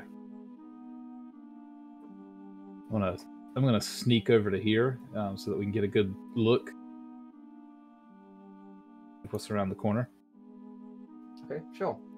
So, as you look around the corner into where you saw the pillow, you see not one, not two, but four makeshift beds that are sort of scattered in the backside of this living room. None of them are holding people, though. Or? Oh, no. Oh, That's more than we thought there were. Yo, Sneebler, they're having a slumber party. What? Who's having a slumber party? Yeah, there's four of them, man. There's 4 separate beds set up in this living room. Did we And reconvene also- over here? It didn't occur to me before, but they have multiple chimneys, but one of them they set a fire in so that he only had one choice. Smart kids, dude. Man, very smart. this is not good.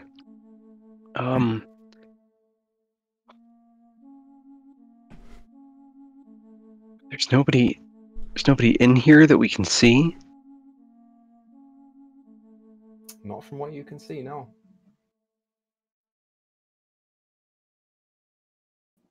I want to do an investigation check if I can.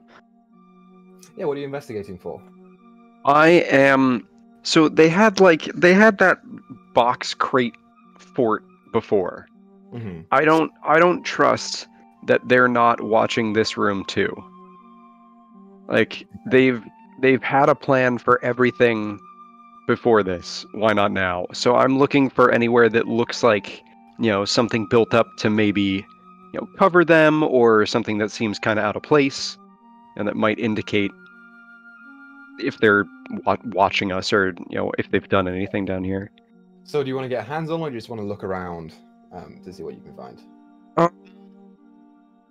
I'll probably be like hopping around, like just walking around on the rug and stuff, and just kind of checking it all out from as many angles. I'm not really going to touch anything just in case, Sure, but I'll so- definitely get a look. Make an investigation check as you case the area. Okay. Hit? Terrible. Just terrible. Natural one. Awesome. Yeah. Uh-huh. So, you start walking around the area. Is anyone following with him? Is this while Yes. John Paul and I are in the other room? I'm Or... No, I need to move my character. I'll say you guys could have caught up when he called out to you to say that they're having a slumber Okay. party. Cool. I'm gonna be a bit more cautious on this one. I've lost a lot of HP already. Okay. So, so just Somni is moving around here. So Somni, as you investigate the area, you see that the beds are tussled and very like shorn apart. It appears that they were in a hurry when they left. But you don't see any like cameras or anything around. And as you sort of come around to the fireplace, and you're sort of looking around it and giving it a sniff, you notice that the grate is off. There is no barrier between you and the fire. And but something catches your attention from the window over on the one side. Just behind here, you see just a black shape go, and all of a sudden, the fire in the fireplace. I'd like for you to make a dex save for me, Somni. Oh, jeez. Whoa. Okay, someone's out to get us. All right, dex save. Yep. Okay, this ain't Christmas magic right here. Come on. Nice. Natural or unnatural 20, yeah. You dodge out of the way, no problem. You see it coming as you get the sense that the gas has been turned up, and the lack of grate there just makes the fire come outwards in like a 5-foot cone out towards you, and then it just gently comes back into the fireplace. Gas has been turned up. Hey, what's going on? Oh, I'll start squeaking frantically and pointing at the fireplace and expressing that it just blew forward. Oh, is somebody okay? Hey, we might be in more than what we signed up for. It sounds like this might be the work of Heatmiser. You see the little mouse just like going at his face, getting like soot and crap off of the front. He's just sort of cleaning himself. No, man, I don't think Heatmiser's got anything to do with this. I think it's still just those kids. Yeah, I don't know. I mean, Heatmiser, he controls all things fire, you know? So.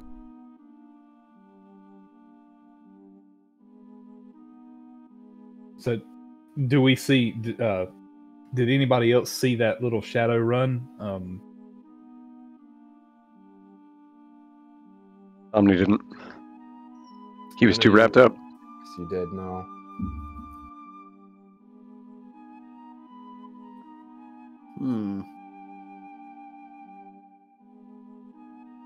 I'm gonna go up to Somni and kneel down, seeing all this soot. I'm gonna like help him like clean up, you know.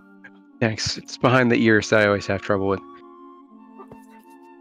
I'm gonna look very confused on what he just said. Or like I'll go like this, and there's a spot that you see that I can't quite get to. All right, I'm gonna start wiping that. The only one who can't speak.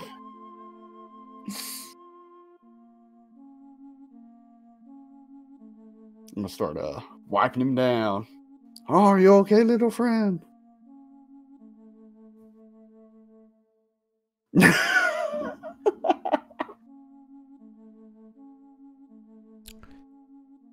So, while we're here, everyone go ahead and make an intelligence check for me.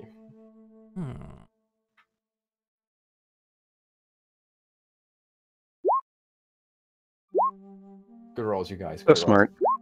So smart. Yeah, so, Somni, you are in front of the fireplace and you're thinking about how this happened.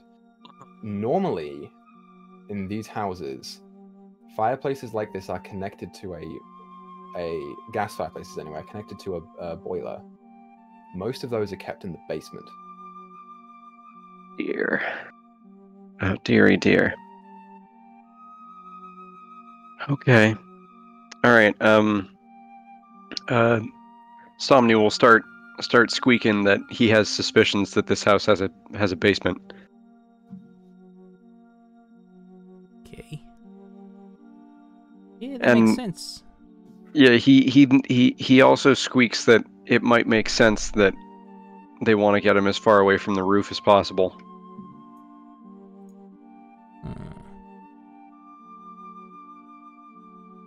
Who gave these kids the details of our operation? How'd they know that we were gonna shows up here to save Santy? Do you think we got a mole in our operation? Yeah, we could. We could.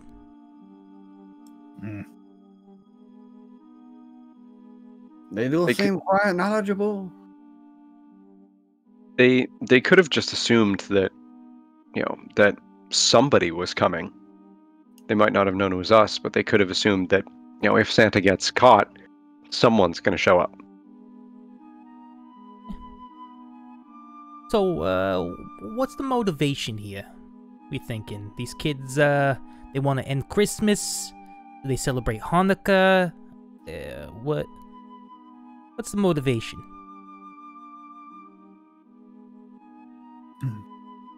A, we're either dealing with some evil little rats, or B, they just want to kidnap him and make a name for themselves. As the kids who took down Christmas. Well, we can't let that happen. Do I see? Are there any stockings hanging from this chimney? Ooh, Yeah, you do see stockings. You see 2 stockings. you're so smart. You see one of them is kind of like a pink one with a fluffy white top, and that one has the name Annie on it. And the next one, which is more of like a typical red, but has like sort of like a boyish flavor to it, has the name Mick. Okay. And you recall Cinnamon Cookie Spice telling you there were 2 kids. Yep. Yes. And the Tina can wasn't said Tina. fucking one of them that lived here. Let's see. So this is gonna sound like I was being smart, but I'm not. Because there's a reason why I was wondering if there were stockings. Let's see. Oh, the stockings were hung in the chimney with care, in hopes that Saint Nick would soon be there. But I'll tell you right now, Tina does not live here. Yeah, there he goes with his old true. religious shit. That's true. It did say that the name was Tina in the tin can, right? Yeah. He did. Oh, interesting. That's strung together perfectly. I did not mean Tommy, to. I'll give you inspiration for that. You can have an inspiration. It was beautiful. So, perfect. looks like these kids are having a bit of a slumber party.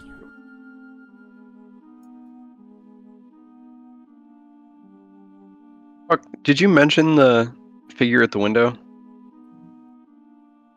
Did I didn't know if I saw him or not. I think you were the only one. A shadow Okay. go past, but you don't know if it was a personal. Okay. Then yes, Gotcha. I had understood it that Quinlan saw him, or Somni. Hmm. So yeah, if I saw it, I would definitely be on the lookout for that figure. Okay, That's make a interesting. perception check for me. Okay.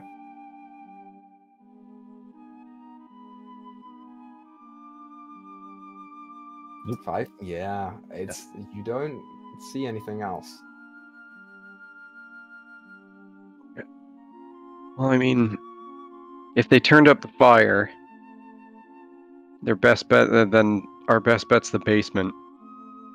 I mean, that feels like if he dropped the can and ran, and like didn't disturb the cat, then he didn't go past the cat, who came from that direction. He is not here. He didn't come upstairs, so maybe he ran downstairs. Maybe that was like the last, it's the last bastion, the last retreat is down a floor.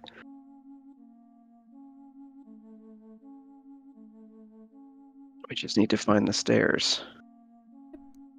All right. Let's get a mosey on and go look for these stairs. I'll start squeaking. But is the cat still passed out on stairs? Yeah, the cat's passed out. All right, cool. And like actually passed out, right? Not like cat passed out, which is just like not really passed out.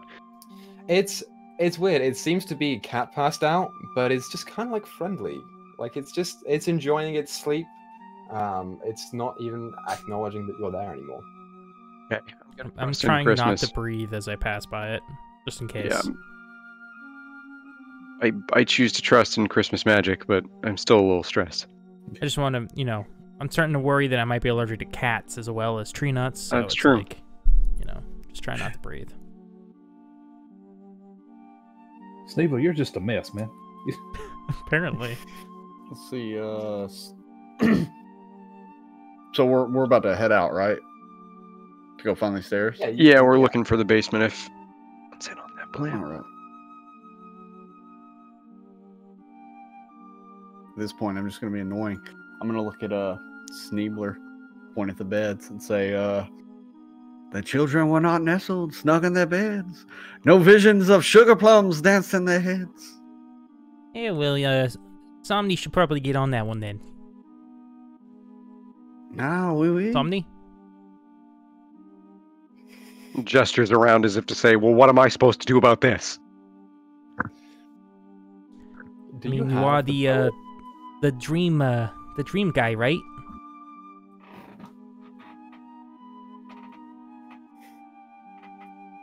Say, they're not asleep. There's nothing I can do about this.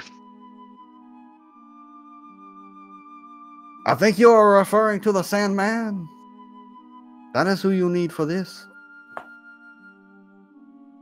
Telling me that you can't put kids to sleep?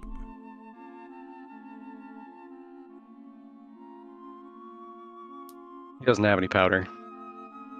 Yeah. Okay. You ever think about coming to work for Snow Miser? He gives a lot better gifts than whoever it is you work for. Don't really work for anybody. When he says That's what that translates to. Mm-hmm. do I get the idea that he does not actually work for Santa or no? Because I just met this guy. Make an insight check. Oh, that's a terrible, terrible roll. Come on, Daddy Zorag, love me. Boo, Daddy Zorak. Oh wait, no, I'm proficient in insight. Okay, Insight? 17. Something about that Snow Miser mention was weird, but I mean, he's working with you. It's hard to say.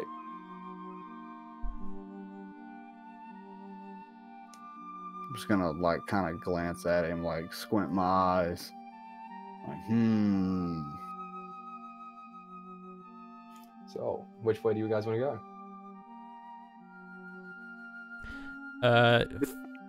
Down the hall, I think that's on the right of the stairs on the map. Does that sound right?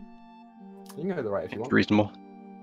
I will say, because I haven't put it up as much.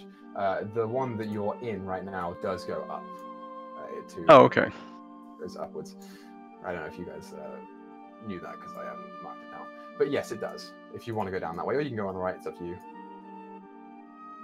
We can go down this way if we think it loops. Which I would sort of guess that it does. Sure. So you can start moving your tokens up there if you choose. I want to get close to Buck. Okay. All right.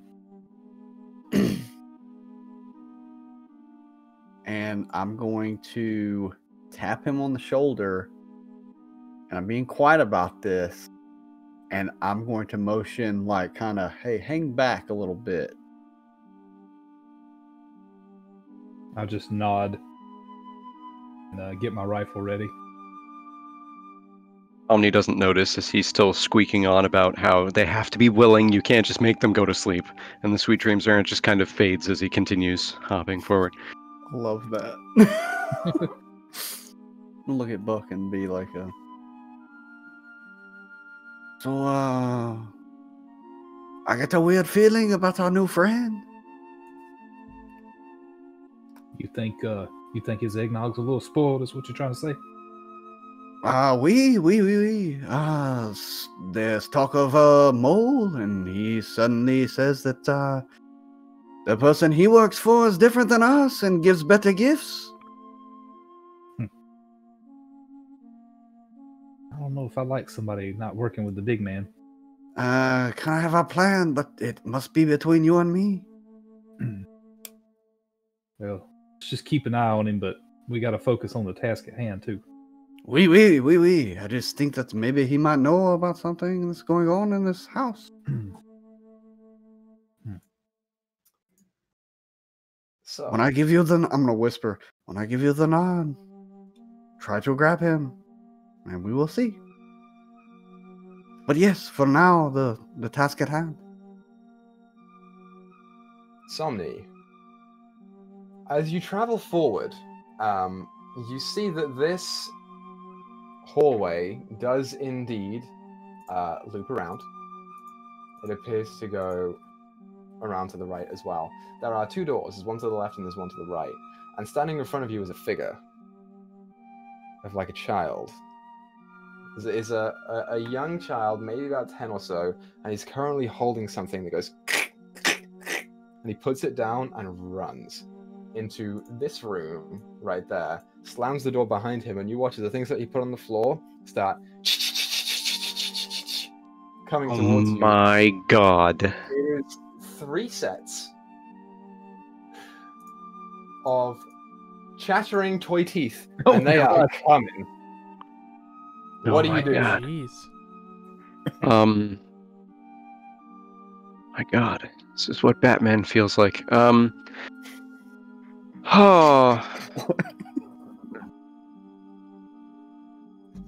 I don't, oh my god. Like, They're coming up.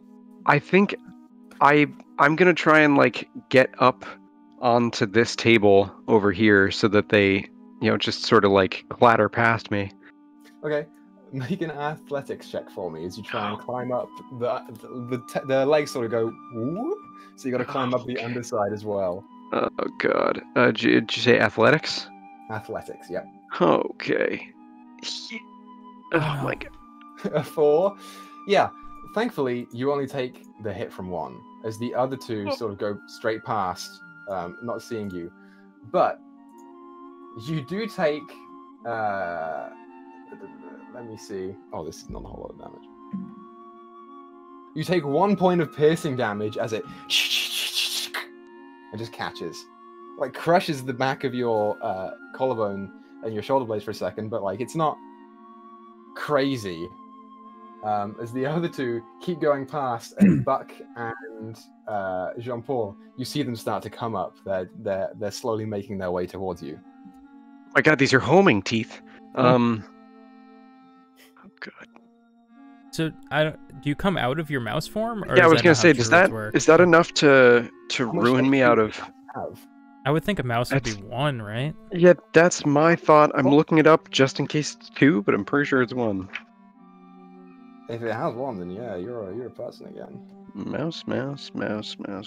I will find it. So I And don't let you think they know have what mouse. I'm happens. pretty sure I've looked this up before. They don't have mouse, but they have rat, I think. Yeah, okay. You may have to I'll look go for with rat. then. mouse is smaller than rat, so I'd give it like minus a point or something. Oh yeah. Oh yeah. Yeah. So that tooth clamps onto me, and then suddenly it's clamping onto like elf Somni as opposed to mouse Somni. Yeah, it's weird. You almost, as you see it coming, you're like, and then it just, and you, and it's just dangling on the end of your finger, and you're like, ow. Shake it off. I was legit hoping that it bit on his tail. When it came back into an elf, it was biting his butt. Should have made that happen. Just hanging off his ass. So Buck and Jean-Paul, what are you doing? They're coming. As Jean Paul's talking to me, I see these teeth coming. I'm gonna draw. I have a hand axe that I keep on me for like chopping wood and things, and I'm just gonna run at the one in front of me. Actually, I'm gonna run here if I can and get between those two, and I'm gonna attack the one to my left first. Sure, roll Jesus attack. Christ! Yeah, you. Ha! It just keeps going straight past you.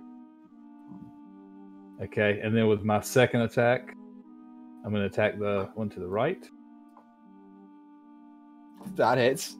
How Yeah, Christmassy. Yeah, That's typical. Double 20s, double 1s. For big 5 points of damage. Love it. Hey. Yeah, thankfully it is enough as you. Ha! Shit. It just scatters against the wall into 2 pieces. The other one does come towards you, Jean-Paul. Are you doing anything? Yeah, so what I'm saying is the kids put teeth down on the floor, but I want to make sure that they are no more. And I'm going to smack it over the head. Roll an attack. Or the gum, not the head. The roof of the mouth, as it were. Yeah. That 25. hits. Yeah, definitely. Not only do you stop this thing, it's almost like you bring it over the top, and as you bring the candy cane down, the teeth just... You have to, like, you pick it up and they're still dangling there, and you shake it off and it just falls.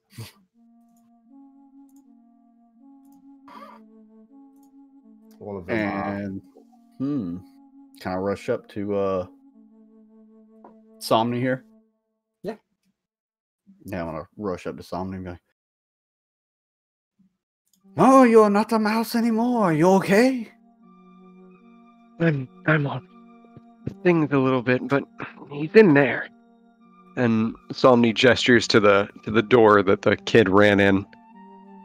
As to whether that's the basement or not, I'm not sure, but it's where he is.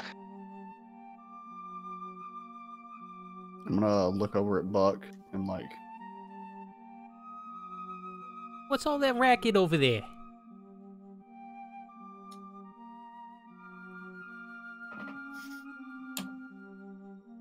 can we hear him?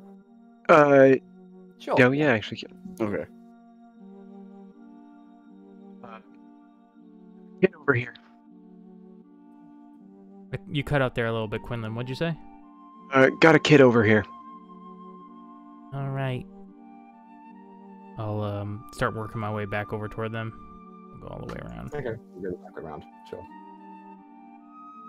All right, where's this snot nose brat? Point out this doorway. So you see, there are two doorways here. There is the one over on this side, and there's the one over on this side, on the right. The one on the right seems to be where he's pointing to. Right. Who's taking point? I believe we should make haste. The big man has been here for too long. Kids need their presents. So I'm going to start like going up towards the door here. Okay. Yeah, and I'll follow in behind John Luke. You're right behind. Whatever. So, you arrive at the door. No problem. The door in front of you is closed, but you can go in if you like. Yeah, I'm going to walk up. I'm going to look at Buck and kind of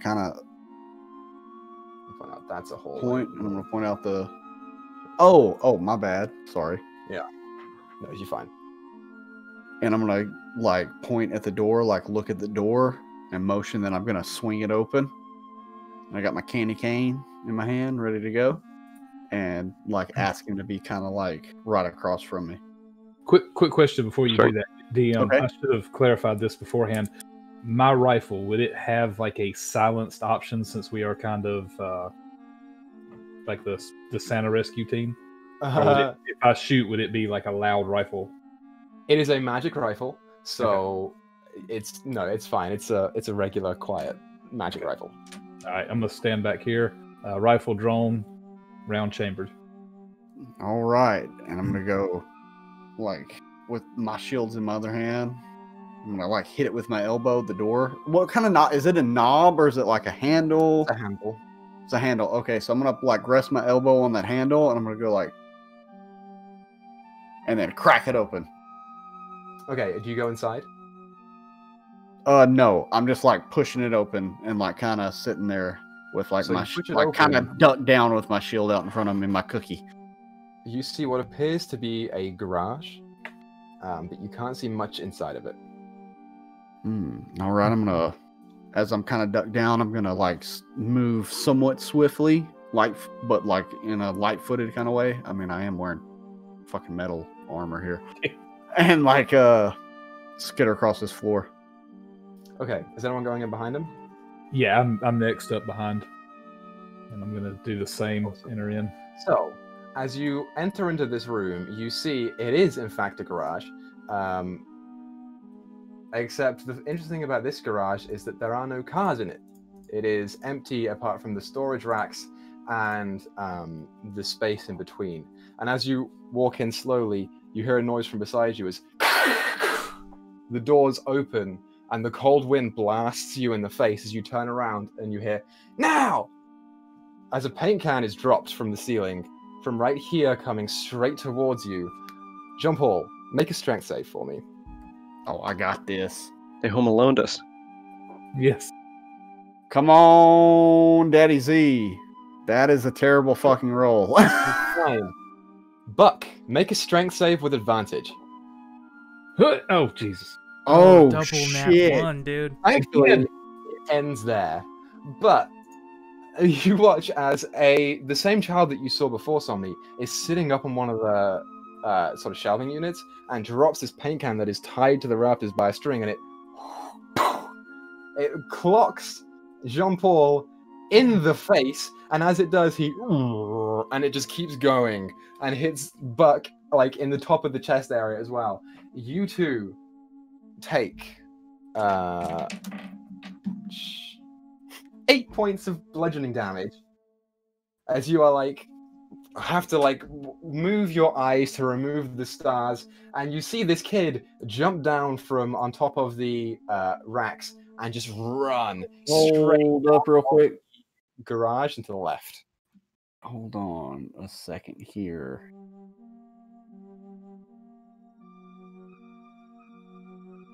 Yeah, never mind. Disregard. He goes. You hear him through the snow, and then Oh, kid, I knew it. And where can you ping exactly where he went? he went out of the edge of the garage through the doors and then to the left. And then Yes, because the other shadow passed in front of the window, heading towards that same direction, and it was telling the person who was downstairs to turn on the gas. I knew there was a bulkhead. I knew it. Knew it in my heart. Ah! I'm laying sprawled out on the ground, just going. I think I've had the wind knocked out of me. Oh, Buck, I'm sorry. I'm sorry. I misled you. Just put some ice on those wounds. I'm going to take a bonus action to use Balm of the Summer Quartz, which I'm calling Balm of the Winter Quartz. I have to change Balm though, so probably like Frost of the Winter Quartz would be the proper way to put that. That's fine. So yeah, I'm going to so I can choose one creature within 120 feet, and then I can pick however many dice out of my pool, I believe, Sure. that I give them. So I think equal to my druid level, so I have 5 of them. So Yep, I you will have 5 do. d6. Okay. So roll the spent dice and add them together. Target regains a number of hit points equal to total. Okay. All right. So I will And- roll. And Temporary. you can Or not. regain all expended dice when you finish a Lion G rest. A lion Whoops. rest. So that Can you tell that I type these? so you Alright, have so- 5 at the moment, and you can choose who to spend them each on, but you don't regain any until you finish. Until the rest. So in theory, okay. you put 1 on each person and then have 2 left over. Yeah, that's a good idea. I'm gonna do that. So Ability. roll 1d6. So first, so who got hit first? Jean-Paul, did you get hit first? Yeah, I got canned in the head. Okay. So You got there's that. So 5 for you, and then plus I think 1 temporary hit point. Yeah. Yep. So also a temporary hit point, and then we'll do that again. There you go, and Okay. that's for you, Buck. So that puts me back at 30 and 1 temp hit point. Thank you.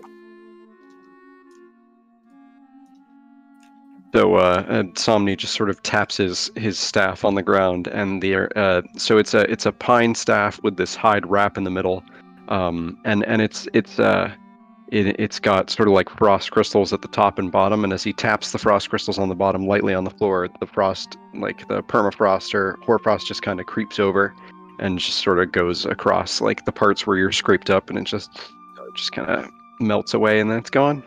Yeah, there's a gentle crackle as the ice, and your wounds are no more.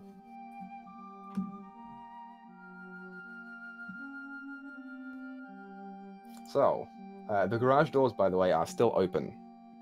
Hmm. When in the garage there arose such a clatter, I sprang from my stupor to see what was the matter. Hey. So, we've been kind of chasing these kids these whole time, and seems like they're one step ahead of us. So maybe we shouldn't follow them out that way, and we should find an alternative route. I could agree with that. There's got to be I a was thinking the same thing myself. basement door somewhere inside. Of course. Make a perception check for me, everyone. Perception? Yeah. I am the best perception. God, man, this is you are the bane of my rolls, Equa. So Buck and Sneebler, as you sort of walk into this room and look outside to where they went, there is like an outside opening basement hatch that is currently closed. There are 2 sets of footprints that go there, one from the other side of the house and one from the kid that was just left from here. There doesn't appear to be anything else around, but you do hear the faint from underneath of you somewhere. Yeah. To say ho ho ho. I mean, we could go that way and just get this over with real quick, but they could have it trapped. But, you know, time is of the essence, so... They've had everything trapped. They've had every single thing that we've put any direction towards trapped. Every single thing. I don't think the direction that we pick matters. I think the time we spend picking it does. Okay. I'm we grabbing go- up my rifle and I'm heading out into the snow because I am pissed at this kid. Yeah. Okay, sure. Here, you pick yourself up and through the snow. You come to I'm following you. the basement doors are like sort of closed, and in the wind you see one of them's like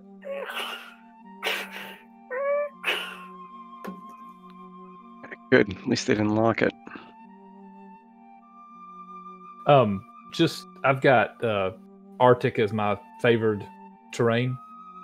Do I notice any other footsteps or how many kids may have been through here when they came through?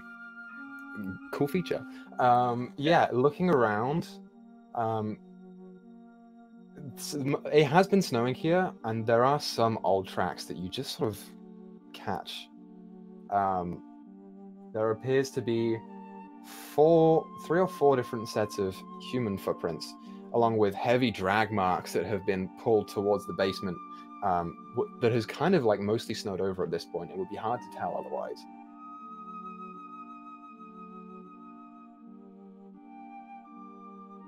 Okay.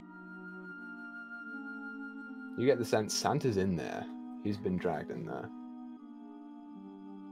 All right.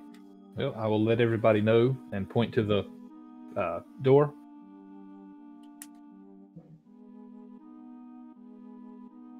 Jean Paul, same plan as last time. Oh, oui, Jean-Paul, he says. Oh, he's working on his rap. Right. Let's do this thing. Yep. So, you guys start heading into the basement. As you walk down, you see it is a smaller room, cluttered with boxes and crates and things like that seem to have been placed almost strategically. Yeah. You see the boiler at the back, which is currently open, and there is a fire inside of it that is just gently roaring. Santa is currently tied to a chair, like, and you see a young boy standing next to him, sort of wielding a bow from a Ren fair, or like a toy fair, and next to him he has like a pouch of arrows with sticky balls on the end. And he just watches you all come in. He's like, "So, you came to save him, did you? Well, you can't. He's mine. What do you think you're gonna do with the Santa Claus?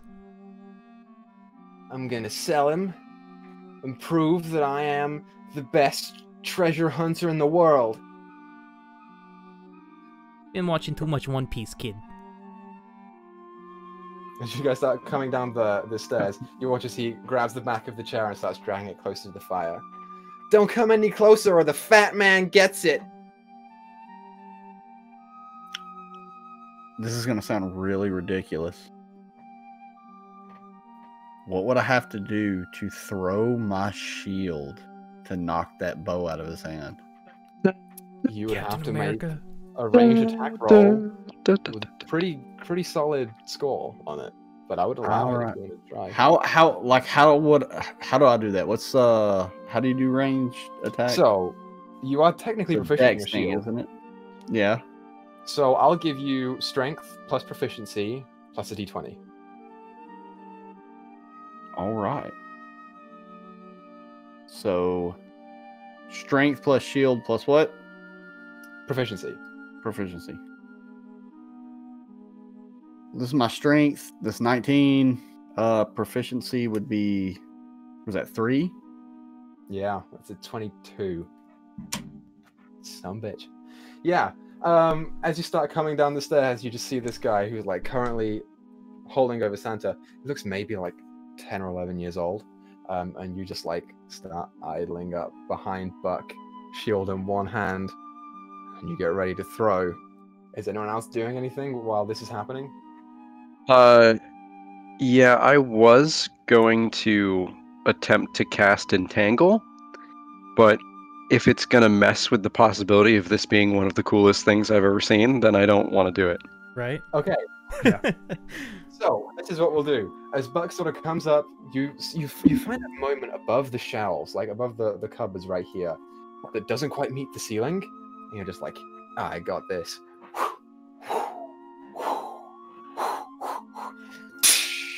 The bow. And you watch this. It's almost like slow motion as he... Get him! Everyone, if you would like to go ahead and roll initiative for me. Amazing. I will say my cookie is one of those like pre-wrapped like oatmeal style cookies. One of those vibranium cookies? Yeah, but it's got like it's got like that white frosting on the top. I can't remember. It was like my favorite prepackaged cookie growing up, and I cannot remember what it was. But I always ate 'em. Peppernoose? Yeah, Yeah, I that's got you. what it was. That's what it was. That's what I'm throwing at him. Oh god. A nice puff of white powder. Poof. Oh wait, no, then that's not it because mine was like it was more of a gingerbread. Yeah, style. it's got like a very light sort of powdering on it. No, what I'm talking about is just a straight frosting. There's no powder on it. Oh yeah. Mhm. Where's that? And there it is. Okay. So, this is cool, you guys. So, top of the round, Buck. You see the shield go, and it just slides off to the side. Jean-Paul, you no longer have your shield, so you can dock your AC for that. But you have the first turn of this combat. What do you want to do?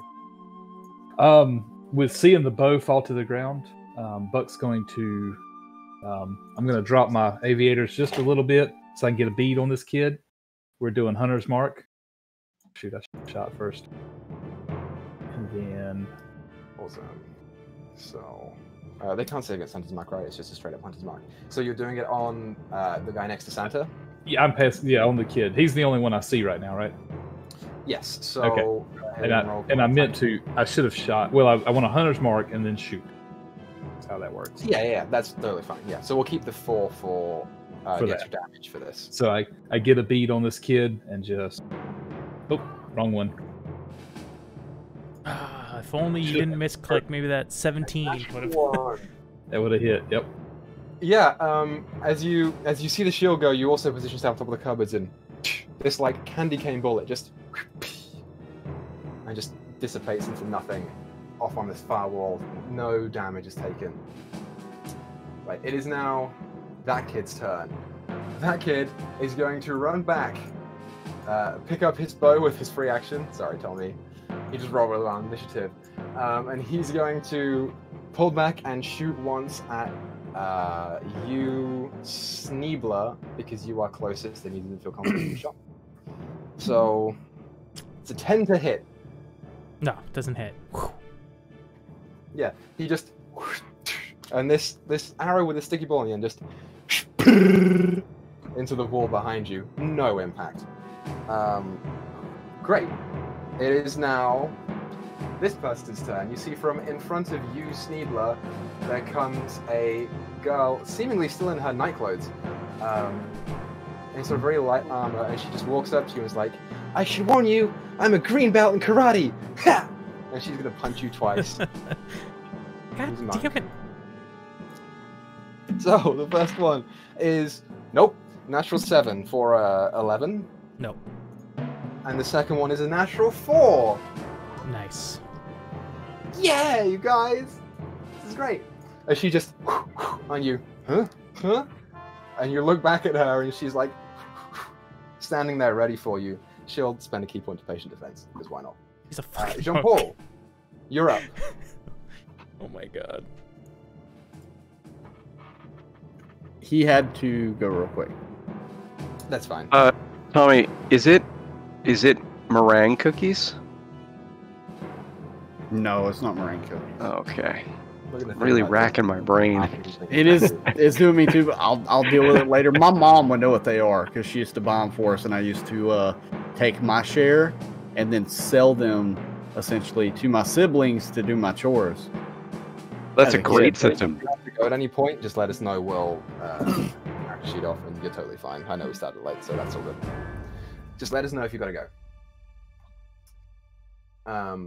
But yeah, so Jean-Paul, what are you doing?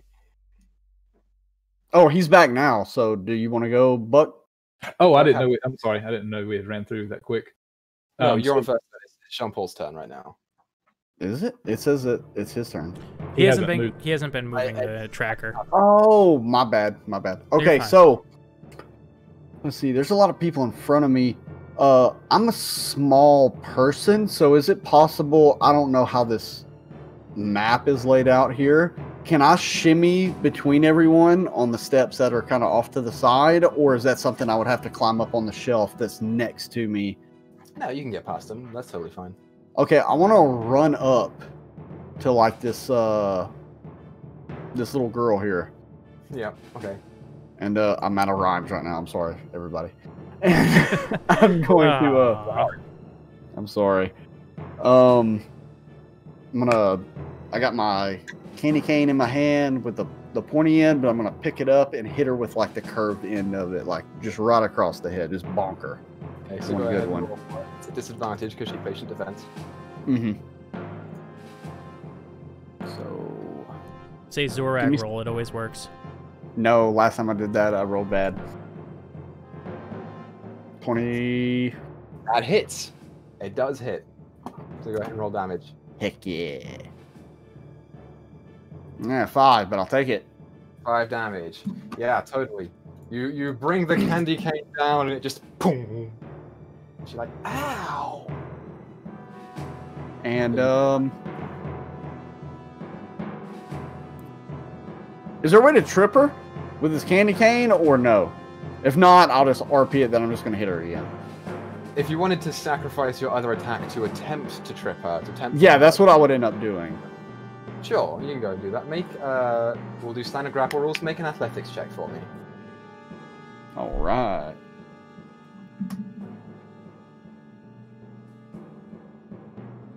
$19. Yeah, you just pull the candy cane down and she lands on the ground and like Nice. she's kind of wounded and grabs her ribs. All right, that's going to be it for Jean-Paul. Awesome. Sneebler, you are up. Yeah, look here, kid. Can't let you take Santy. We need him. He's very important for our plans. And I'm gonna, once again, summon my ice rapier and stab. This. Sure. So she's prone, so the patient defense is nothing, it's a straight attack roll. It's a straight attack roll. Awesome. I feel like you're just humming Snow Miser while you're stabbing people. Pretty much. So 18. Yeah, without issue. You watch as she. It's almost like a prisoner shifts someone. He just like goes to town, and she. And goes. She's gone. She's out of it. We Asleep. at Swindler's Den do not condone stabbing children. This is not Unless not this- lethal D&D. damage. It's elf damage, you guys. It doesn't count. It's Yeah. the Christmas magic of sleepy Of time. kid stabbing.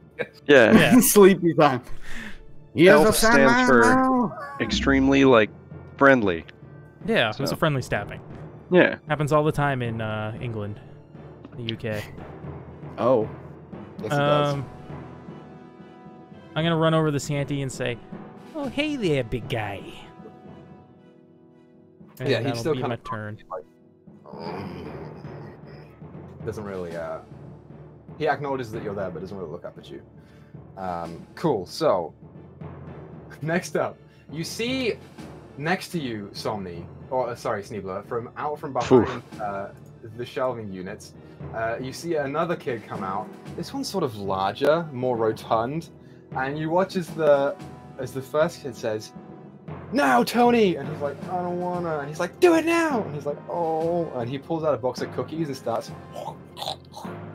And you see, it takes a minute for him to get it, and then he just starts to perk up, and his eyes go ping ping, and he starts to shake. He's gonna go into a rage, and he's gonna attack you Sugar rage. twice. Yeah, it's a sugar God. rage.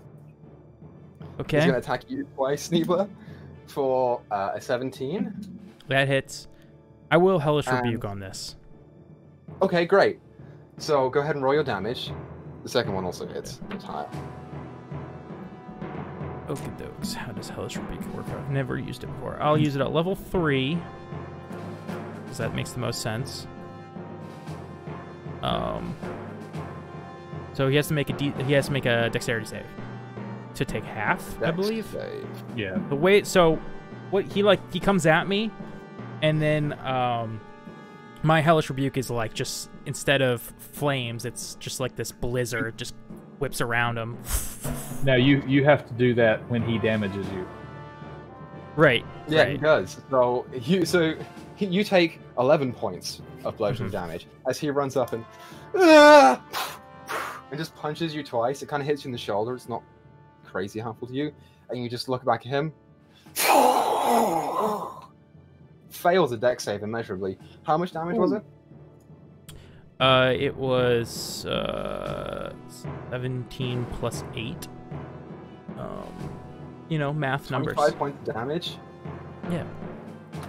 Cold, Damn. because we're reflavoring it. Yeah, 25 points of cold damage. As you just look at him and the blizzard starts turning up around you, you watch as his fist pulls back and they're covered in ice. And he's like, "Ow!" He looks rough. He looks rough. So that's his turn. Now Sorry, you see kid. the last kid Whatever I touch who. turns to snow in my Go for it. clutch. You see the last kid come out who is decked out in hockey pads and holding a hockey stick, who just comes out. You get the sense these kids have made their own armor for this fight, essentially. And he just drops the puck on the floor and goes to shoot it at you, Jean-Paul, because you're right there. So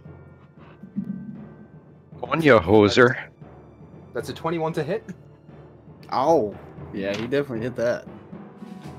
You take 5 points of bludgeoning damage. So, question with the temporary hit points. How does this work? Do I get rid of the temp first or last? First. And Okay, damage carries over. because this is the first time I've ever dealt with temp hit points in a new system other than like 3.5, I think. 3.5.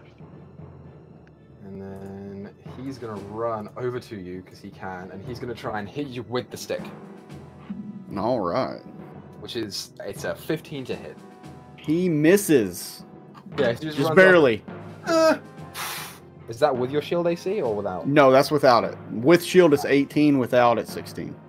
You just pull the candy cane up and block it, and he's like kind of scared. You see in his face. Great. So that's all their turns. Somni, you're up.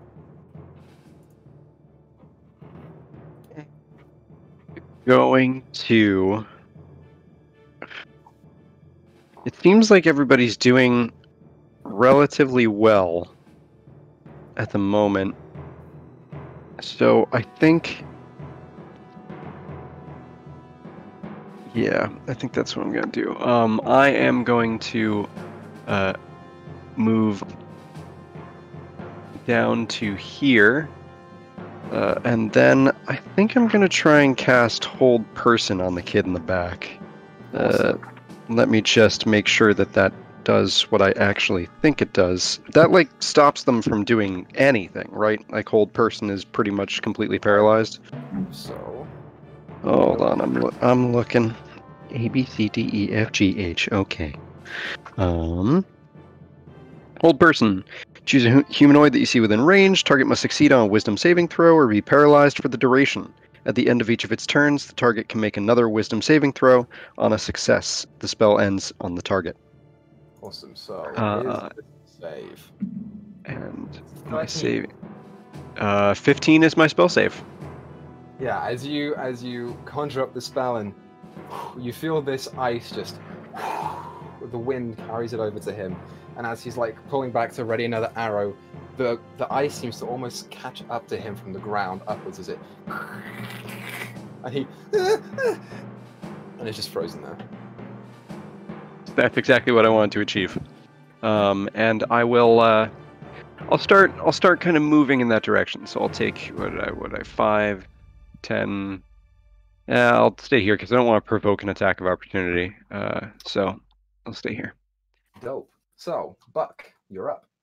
All right, to Hockey Puck Kid, and I completely screwed up earlier because I didn't realize I can do twice. So I'm gonna shoot Hockey Puck Kid that's going after Jean Paul. Okay, so 24 hits. And then I'm gonna take a second attack against the same kid. 16 does not hit. Ow. All right. And these, no, I'm gonna stay where I'm at because I like the height advantage. Okay, dope. Yeah, so as you're like leaning down on him, you feel the candy cane bullet. One of them just hits into the hockey puck armor, or the hockey player armor. He plays goalie, so it just and the bullet just comes back out and just ting ting ting ting ting on the floor. The other one, you actually find a break in it, and it just goes straight through. He's like, "Ow! What the hell, bro?" He just looks back up at you. Anything else you can do on your turn? I'm gonna shout back down in a smart voice. That's the spirit of Christmas, bro. I did not think what you said started with a B was going to end with bro. Great. So, Buck's turn. The monk is unconscious, but the leader does get a save. Monk. At the 4, he does not save from his whole person. He's just like. That's good. Can't My move. Christmas magic is strong. I mean, my Christmas magic is strong. So, John Paul, you're up. You're muted. I'm muting myself, thinking I'm muted. Oh, So the kid next to me is still alive and well? Well, he's awake. conscious. Yeah, he's conscious. Okay, I'm going to I'll smack him over the head. Go for it. Roll for an attack.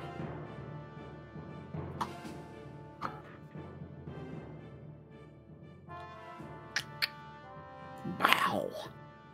Oh, Damn, dude. 24 hits. the rolls show up when they matter, man. That's all that counts. Yeah. You haven't 11. used your smite yet. I have not. Awesome. Yeah, you pull out the longsword and it actually hits him like across the face, and the cushioning absorbs most of the blow, but you feel the spit just. He's still up and going? He's still up.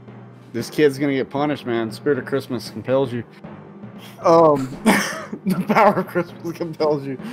I'm gonna, as I come down, I hit him kind of like across the left side of his face. I'm gonna just immediately turn it and then go across, like I'm aiming for like kind of the top of his head. I don't want to hit the temple because I mean I like kids, you know. Like I want Santa to bring him bring presents and stuff. They're definitely getting cold.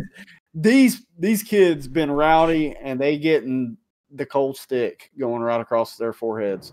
So the cold stick, man. Love it. Not hit. Yeah, 14. Try and bring it back around. He just ducks under it. Just goes straight. That candy be melting in my hands, man. It's making it real sticky and weird, so I can't turn it the correct way. All right, let's see. Actually, I'm gonna chance this. Can I see where my shield landed when I threw that? You can. It landed over here. Damn, that was far.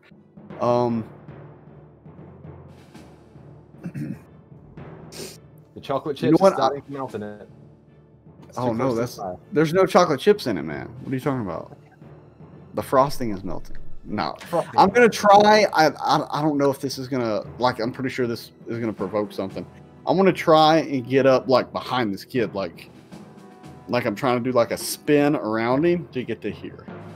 Okay, yeah, you can do your movement around him. That's fine. You have enough movement for that, but you can't grapple him because you have an action free. Yeah, no, I'm just trying to after smacking him, I'm gonna get behind him like I'm trying to get him to focus on me in this instance, and that'll be my turn. Sneebler, you're up. Oh, all right. Is drinking a potion action or bonus action in your? It's bonus action. Cool. So I'm gonna stab at this kid. It's terrible every time. The grin appears once more as he goes and tries to shiv him again. Go for it. Hey, you kids are really starting to piss me off. 16. 16 on the barbarian. Hits. All right. Let's put him down. 5. 5. Yeah, as you jab the ice crystal into him, it doesn't perforate. It just. But the cold seeps in, and he takes damage, but is knocked down. All right, I'm gonna hit him again then. Go for it. Hey, you're a tough one. 14 just hits.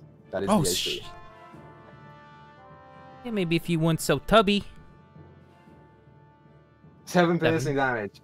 Yeah, as you jab him again, it's just enough damage. You jab him again, and you almost stick the pointy end right into his belly, and it. He's like, I think I'm gonna go to sleep. Just clutches the side of the shelves and slides down it. The belly button is the sweet point. I'll pop the cork on the potion. Drink that. Oh, okay. Fantastic. And then I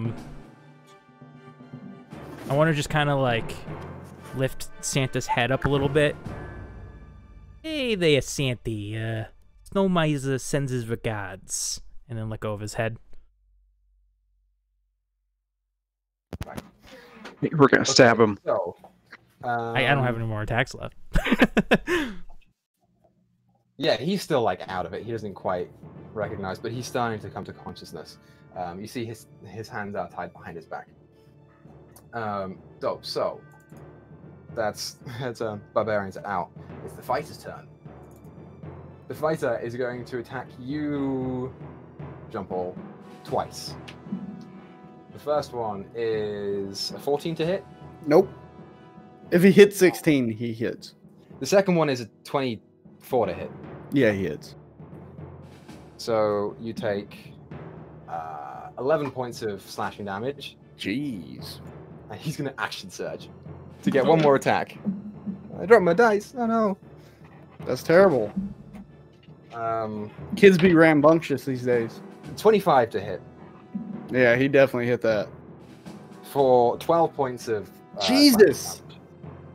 Or bludgeoning damage, it will be, but it's fine. And yeah, after this, you feel him go, yeah.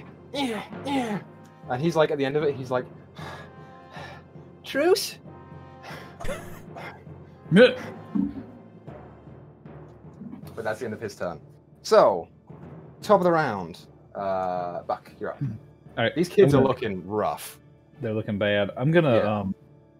I'm gonna drop Hunter's Mark from the main kid, and I'm gonna n- recast. Sorry, didn't do I go before Buck Oh does? shit! I'm sorry. You're right. Oh, you yeah, go. yeah. All Let's get past it because my all initiative good. doesn't have you written on it. No worries. I am going to actually toss 2 of my. Oh, that's a bonus action, so I'll wait until after.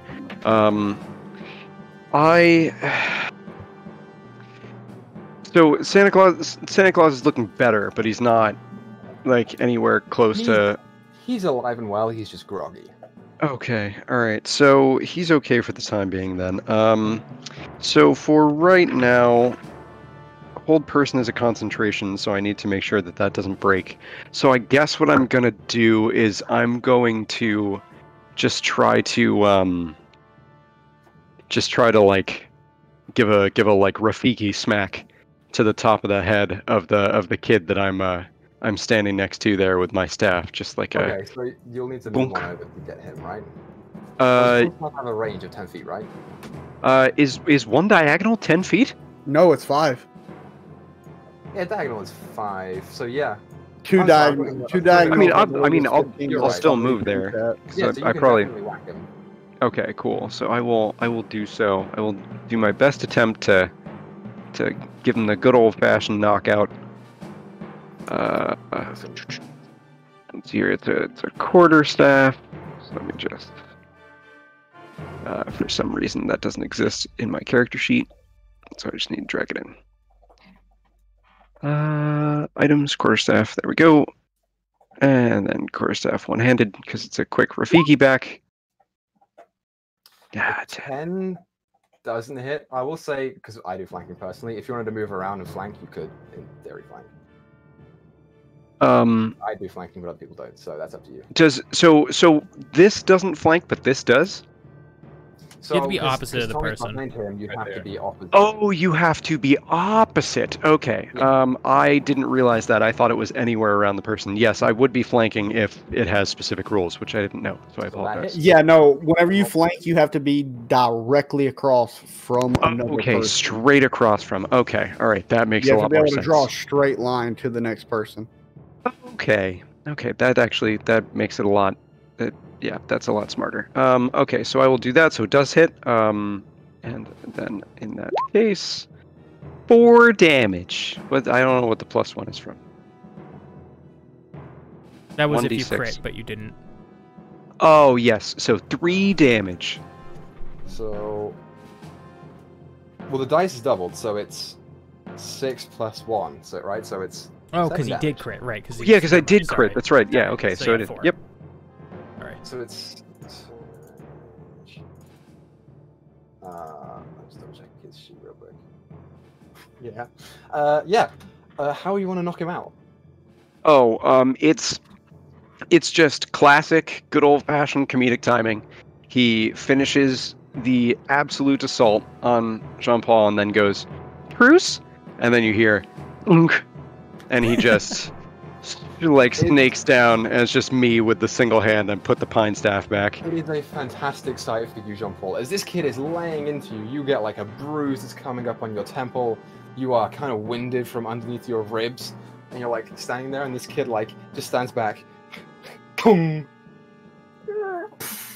falls face first into the floor, and Somni is just standing there like, hi. And to follow that up, I am going to. I know it's not. Oh, actually, I have my. I forgot. I have my font of whatever. I'm going to give you 2d6 of healing. Nice. Boom. So that's 8 healing for you, Jean-Paul, and then 2 temporary hit points. Awesome. So now it's Buck's turn. Okay, so scratch that. I'll keep the hunter's mark on the main kid, and we're going to take another shot. Yeah, go for it. 15. He's paralyzed, so Mm-hmm. is that an advantage? Let me double check that. I believe so. That's prone. I think it's just a regular shot. Attack rolls against the creature have advantage, so you have advantage against him. Which works 15. And then my hunter's mark is an extra D4 damage. So, with advantage, 15 does hit. So, that hits. And then he's got the 100. Oh, I'm sorry, I rolled the wrong dice. It's an extra D6 worth of damage. So, Same number. damage, yeah. So, 4 with the rifle, 3 with the hunter's mark, 7. 7 damage. Nice. Yeah. You pull the rifle around and ping, and it like almost as it hits the ice, but you hear the muffled scream of from inside. Okay, and then I'm going to take my second attack. Go for it. Do the same thing. That hits.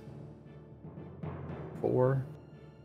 Another 6. There we go. So 10 damage that time. 10 damage. Nice. Yeah. He is also looking rough. As you shoot him again, he's hurt. For sure he's hurt. Awesome. Anything else you want to do on your turn? I think that's going to do it for me, yeah. So, it's now his turn. At the end of his turn, he makes a wisdom saving throw to see if he can break out. Natural 2. He is Nice. still frozen there, and he's Nice. like, trying to break free, but he can't. He's just frozen solid. It's the magic of Christmas. Jean-Paul, you're up. Going all out on this. So I'm gonna run up to this kid that's frozen. And yeah, I'm going to hit him. How does inspiration necessarily work? You get advantage on one roll, but I mean, you've got advantage to attack him anyway, so. Oh, okay, well, it doesn't matter then. So I'm going to go ahead and let me double check this. Okay, yeah, so I'm gonna hit him. I'm gonna smack him over the top and be like, damn, I had a rhyme figured out for this, and I moved the page and I can't remember what it was, so I'm just gonna hit him. Mistake. I know, it was terrible. 17. Hits. Yep. All right. And with that, I'm going to use my Divine Smite. Smite him. Do it. Smite him. So it's an extra 2d. Oh my god. Yeah, Smite's nasty, dude. Jesus. All right. So I'm going to go ahead and hit him. And how do I do? Let's see. Let's click on this and bow. Jesus, my smite did more than my attack. Oh my god. Awesome. How do I do it? So I'm gonna walk up and I like act all stoic, where I look at him and I go, "Oh, the spirit of Christmas is wasted on you." And I'm gonna smack him across the cheeks, like I'm kind of like punish, like this old like this German grandma just smacking her kid. I love I'm it. gonna. Do you lean him over your leg and hit him with No. Yeah, So I'm gonna like smack him across the jaw and then smack him again. And then I'm gonna pull him in and be like, "It is nothing but coal for you." And then turn him around and kick him in the ass. Great. So, as you walk up and you say the phrase, you like tighten up your armor and you pull your hand back and pull the glove and Yeah. as you smack him in the face, the ice that is collected around his head just as his head has to recoil from the impact. After the second hit, it's done. And he's just and you kick him in the ass anyway, and the icicle, human icicle that is him, just and he's just face down, ass up in the air, a bit of drool coming out of his mouth. And he's done. So, you're all standing there with Santa, the big man himself. in this time, I just want to have been cutting Santa's ties and saying in his ear, "Hey, don't forget this. You're gonna owe us one. And don't forget the pictures we have of you too." Yeah, Cut at his this, ropes. you hear him go, "Oh, hello there. I'm so glad to see you saved me.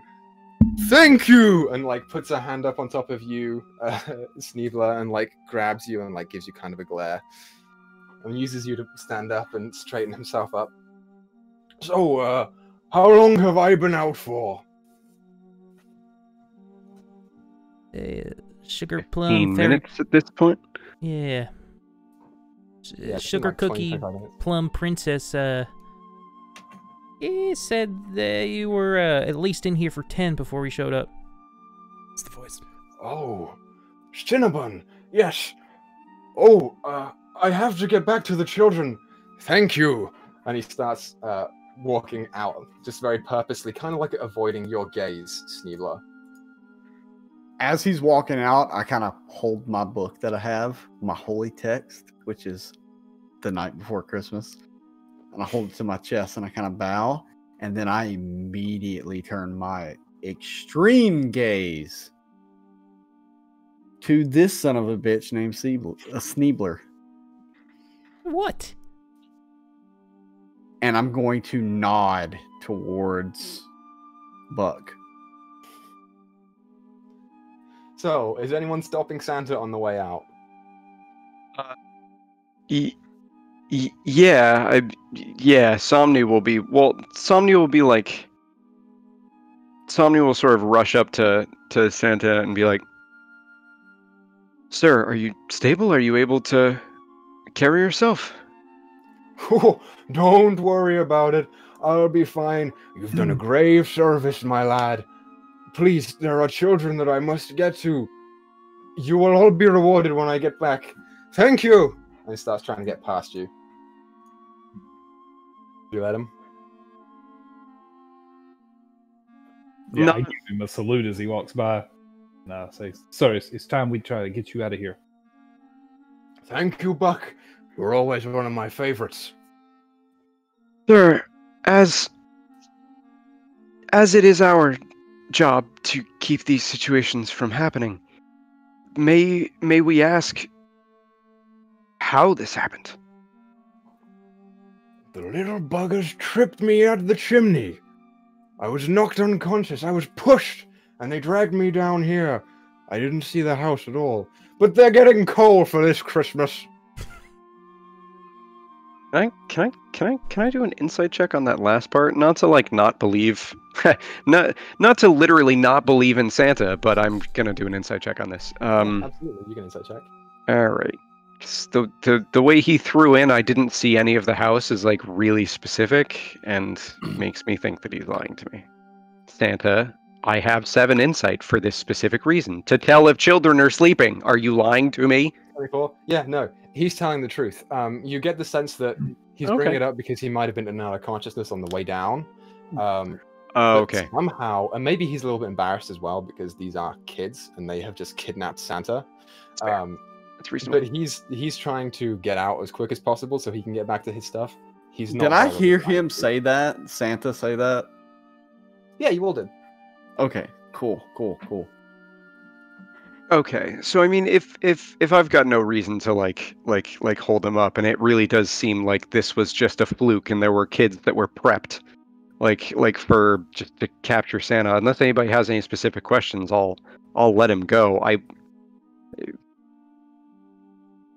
Like we have a schedule to keep here, but it's just weird. It's just weird that he got tripped up by a jump rope, yo.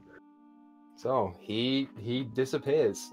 He exits out. As he leaves the room, you hear the doors once again from the shutter doors just ting ting ting ting ting ting ting as you get the sense he's rising back up to the roof to meet back with the reindeer on the sleigh. I'm just gonna say this out loud.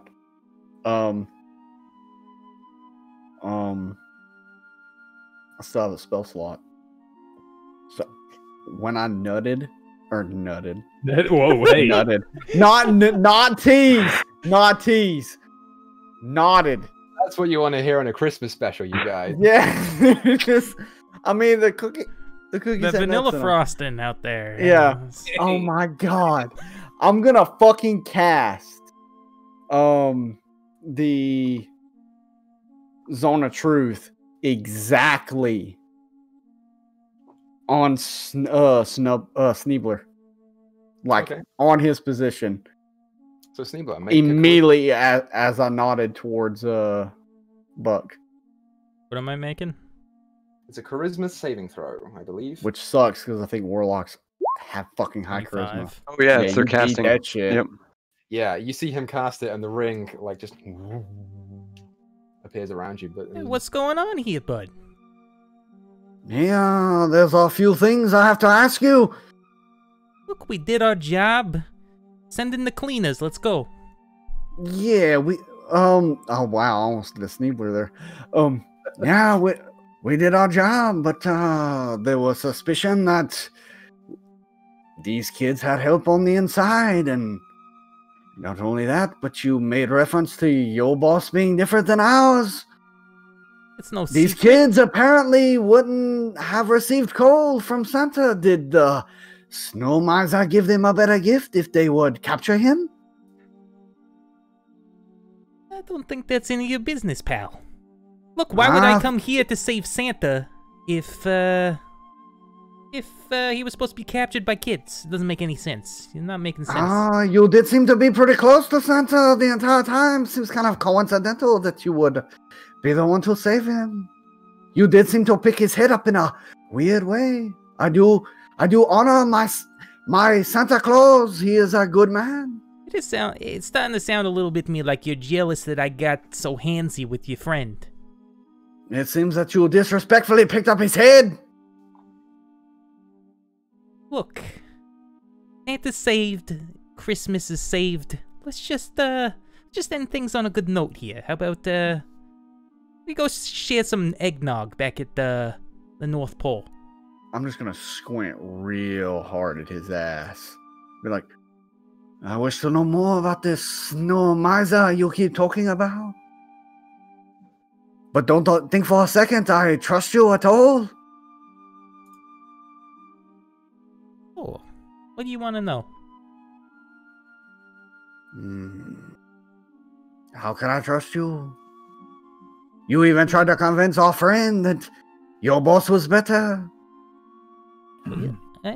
It's because he is better. I mean, look, Santa's he's kind of he's lower rank, you know. He gives the presents and stuff, but who brings the winter? It's the Snow Miser. Look, Oh, I think you fail to understand the spirit of Christmas. look, we let that stuff fly here, because it helps give winter a good name, you know. But we know who's really in charge here. It's the Snow Miser. I'm really gripping this holy text at this point. I'm like biting my lip. And I'm just gonna kind of like turn my eyes a little bit to Buck and just be like, just kind of shake a little bit. But kind of look at Sneebler here real hard and long. And I'm gripping the shit out of this candy cane. Look, we can agree to disagree all we want. That's fine. I'm gonna put a hand on Sneebler's shoulder and say, man, I think we need to ask you a couple of questions when we get back to the North Pole. I'm gonna kind of start to tug on him a little bit. Oh. Look, my job's done here, so I'm good. So, you guys, is there anything else anyone wants to do before we wrap up tonight's game? I do want to walk up to Somni and like, oh, it's a good job with the mouse. It's very, very, very clever, as always. And the reindeer love you. They just animals know that I'll treat them well. And as for the mouse, nothing quieter. And I'm gonna turn to Buck and be like, oh, you've seen hard times, yes, but you have brought this experience to help us save Christmas. You're very, very good with our group. I pull out another cigar, put it in my mouth, and strike a match off of my glove, light it up, and take a big puff and say, all about the spirit of Christmas, man. After all, I love me some North Pole. And I turn to Sneebler and I'll be like, "You, I do not trust." I get that a lot. I wonder why. And that's gonna be the last thing I say. Okay. Anyone else? Yeah. As we're when we get back outside, as we crest the staircase, I turn into an Arctic hare, Okay. and I travel the rest of the way like that, blending into the snow and stuff. That's Awesome. my normal form. You guys emerge back out of the basement, leaving the kids down there, and standing not too far off on the back end of the yard is Cinnabon Cookie Spice, who's just sort of gently, arms crossed, tapping his foot again, waiting for you guys to come up. And as you do, he's like, "All right, lads, top job here today. I mean, you took a little bit of extra time, but I'm willing to forgive that, considering the big man was, in fact, kidnapped, supposedly. Listen, he's taken the reindeer in the sleigh, and he's going about his daily business once more, but I want you all to know that you've saved Christmas for millions of people, so well done." So he gives you a gentle clap. Right, anyway, who wants to go back to the North Pole and have a good glass of eggnog? Yeah, Here. And I'm gonna look and be like, maybe we should keep an eye on him. He seems rather suspicious. Noted. I remember that. And he claps his fingers and finishes drawing a line in the snow, which you recognize to be another teleportation sigil, and starts glowing his hands. Right then, lads, shall we? And you will hop in and boom, boom, boom, boom. Woo! You are whisked away back once more to the familiar visage of the Christmas village in the North Pole. Once again, resting down here in your rooms with a cool glass of eggnog, or various other things. Cinnabon Cookie Spice sits around with you for a while, and says, "Well, congratulations. Hopefully there'll be no more complications again tonight, but we'll see, eh? Right, I'm off. Nice to see you again." And he goes and leaves. A pleasure as always, Cookie Spice. And so, the Christmas of 1988 is over, and the year is successful. Presents are delivered to every child that deserved it around the world, and everyone was happy once more. The cleanup crew, who went back to the house that Santa was kidnapped in, didn't quite get all of the traps. And from this experience, a new Christmas movie was forged. It was called Home Alone, and it came out 2 years later. Die Hard was still the best Christmas movie forever and always, but that one wasn't bad. All of you got a promotion, and you got a complimentary basket of cookies and milk for your humble services in the aid of Christmas, and Santa thanked you all personally for your efforts. Although not long after, a very tenuous relationship was forged between him and Snow Miser, supposedly about some rumored photos appearing of multiple people saying that they caught him kissing their moms. But that's a story for another time. So, thank you everyone so much for watching our Christmas one-shot on Swindler's Den. It's been real, it's been fun. I hope you all have a Merry Christmas if you celebrate it, or otherwise Happy Holidays. And thanks everyone for watching, you guys. Thanks for watching, everybody. Thank you. Hey guys, this was great. I really enjoyed it. Yes, yeah. it was Also, make sure to check out Tommy Taco over on Nat 1 and Dreaded Yeti on F10 TV. Did I say that correct? F10 TV. Sundays F10 and TV. And Quinlan, hopefully you'll show your pretty smile around sometime again soon. I would love to. This was great. Thanks for having me, guys.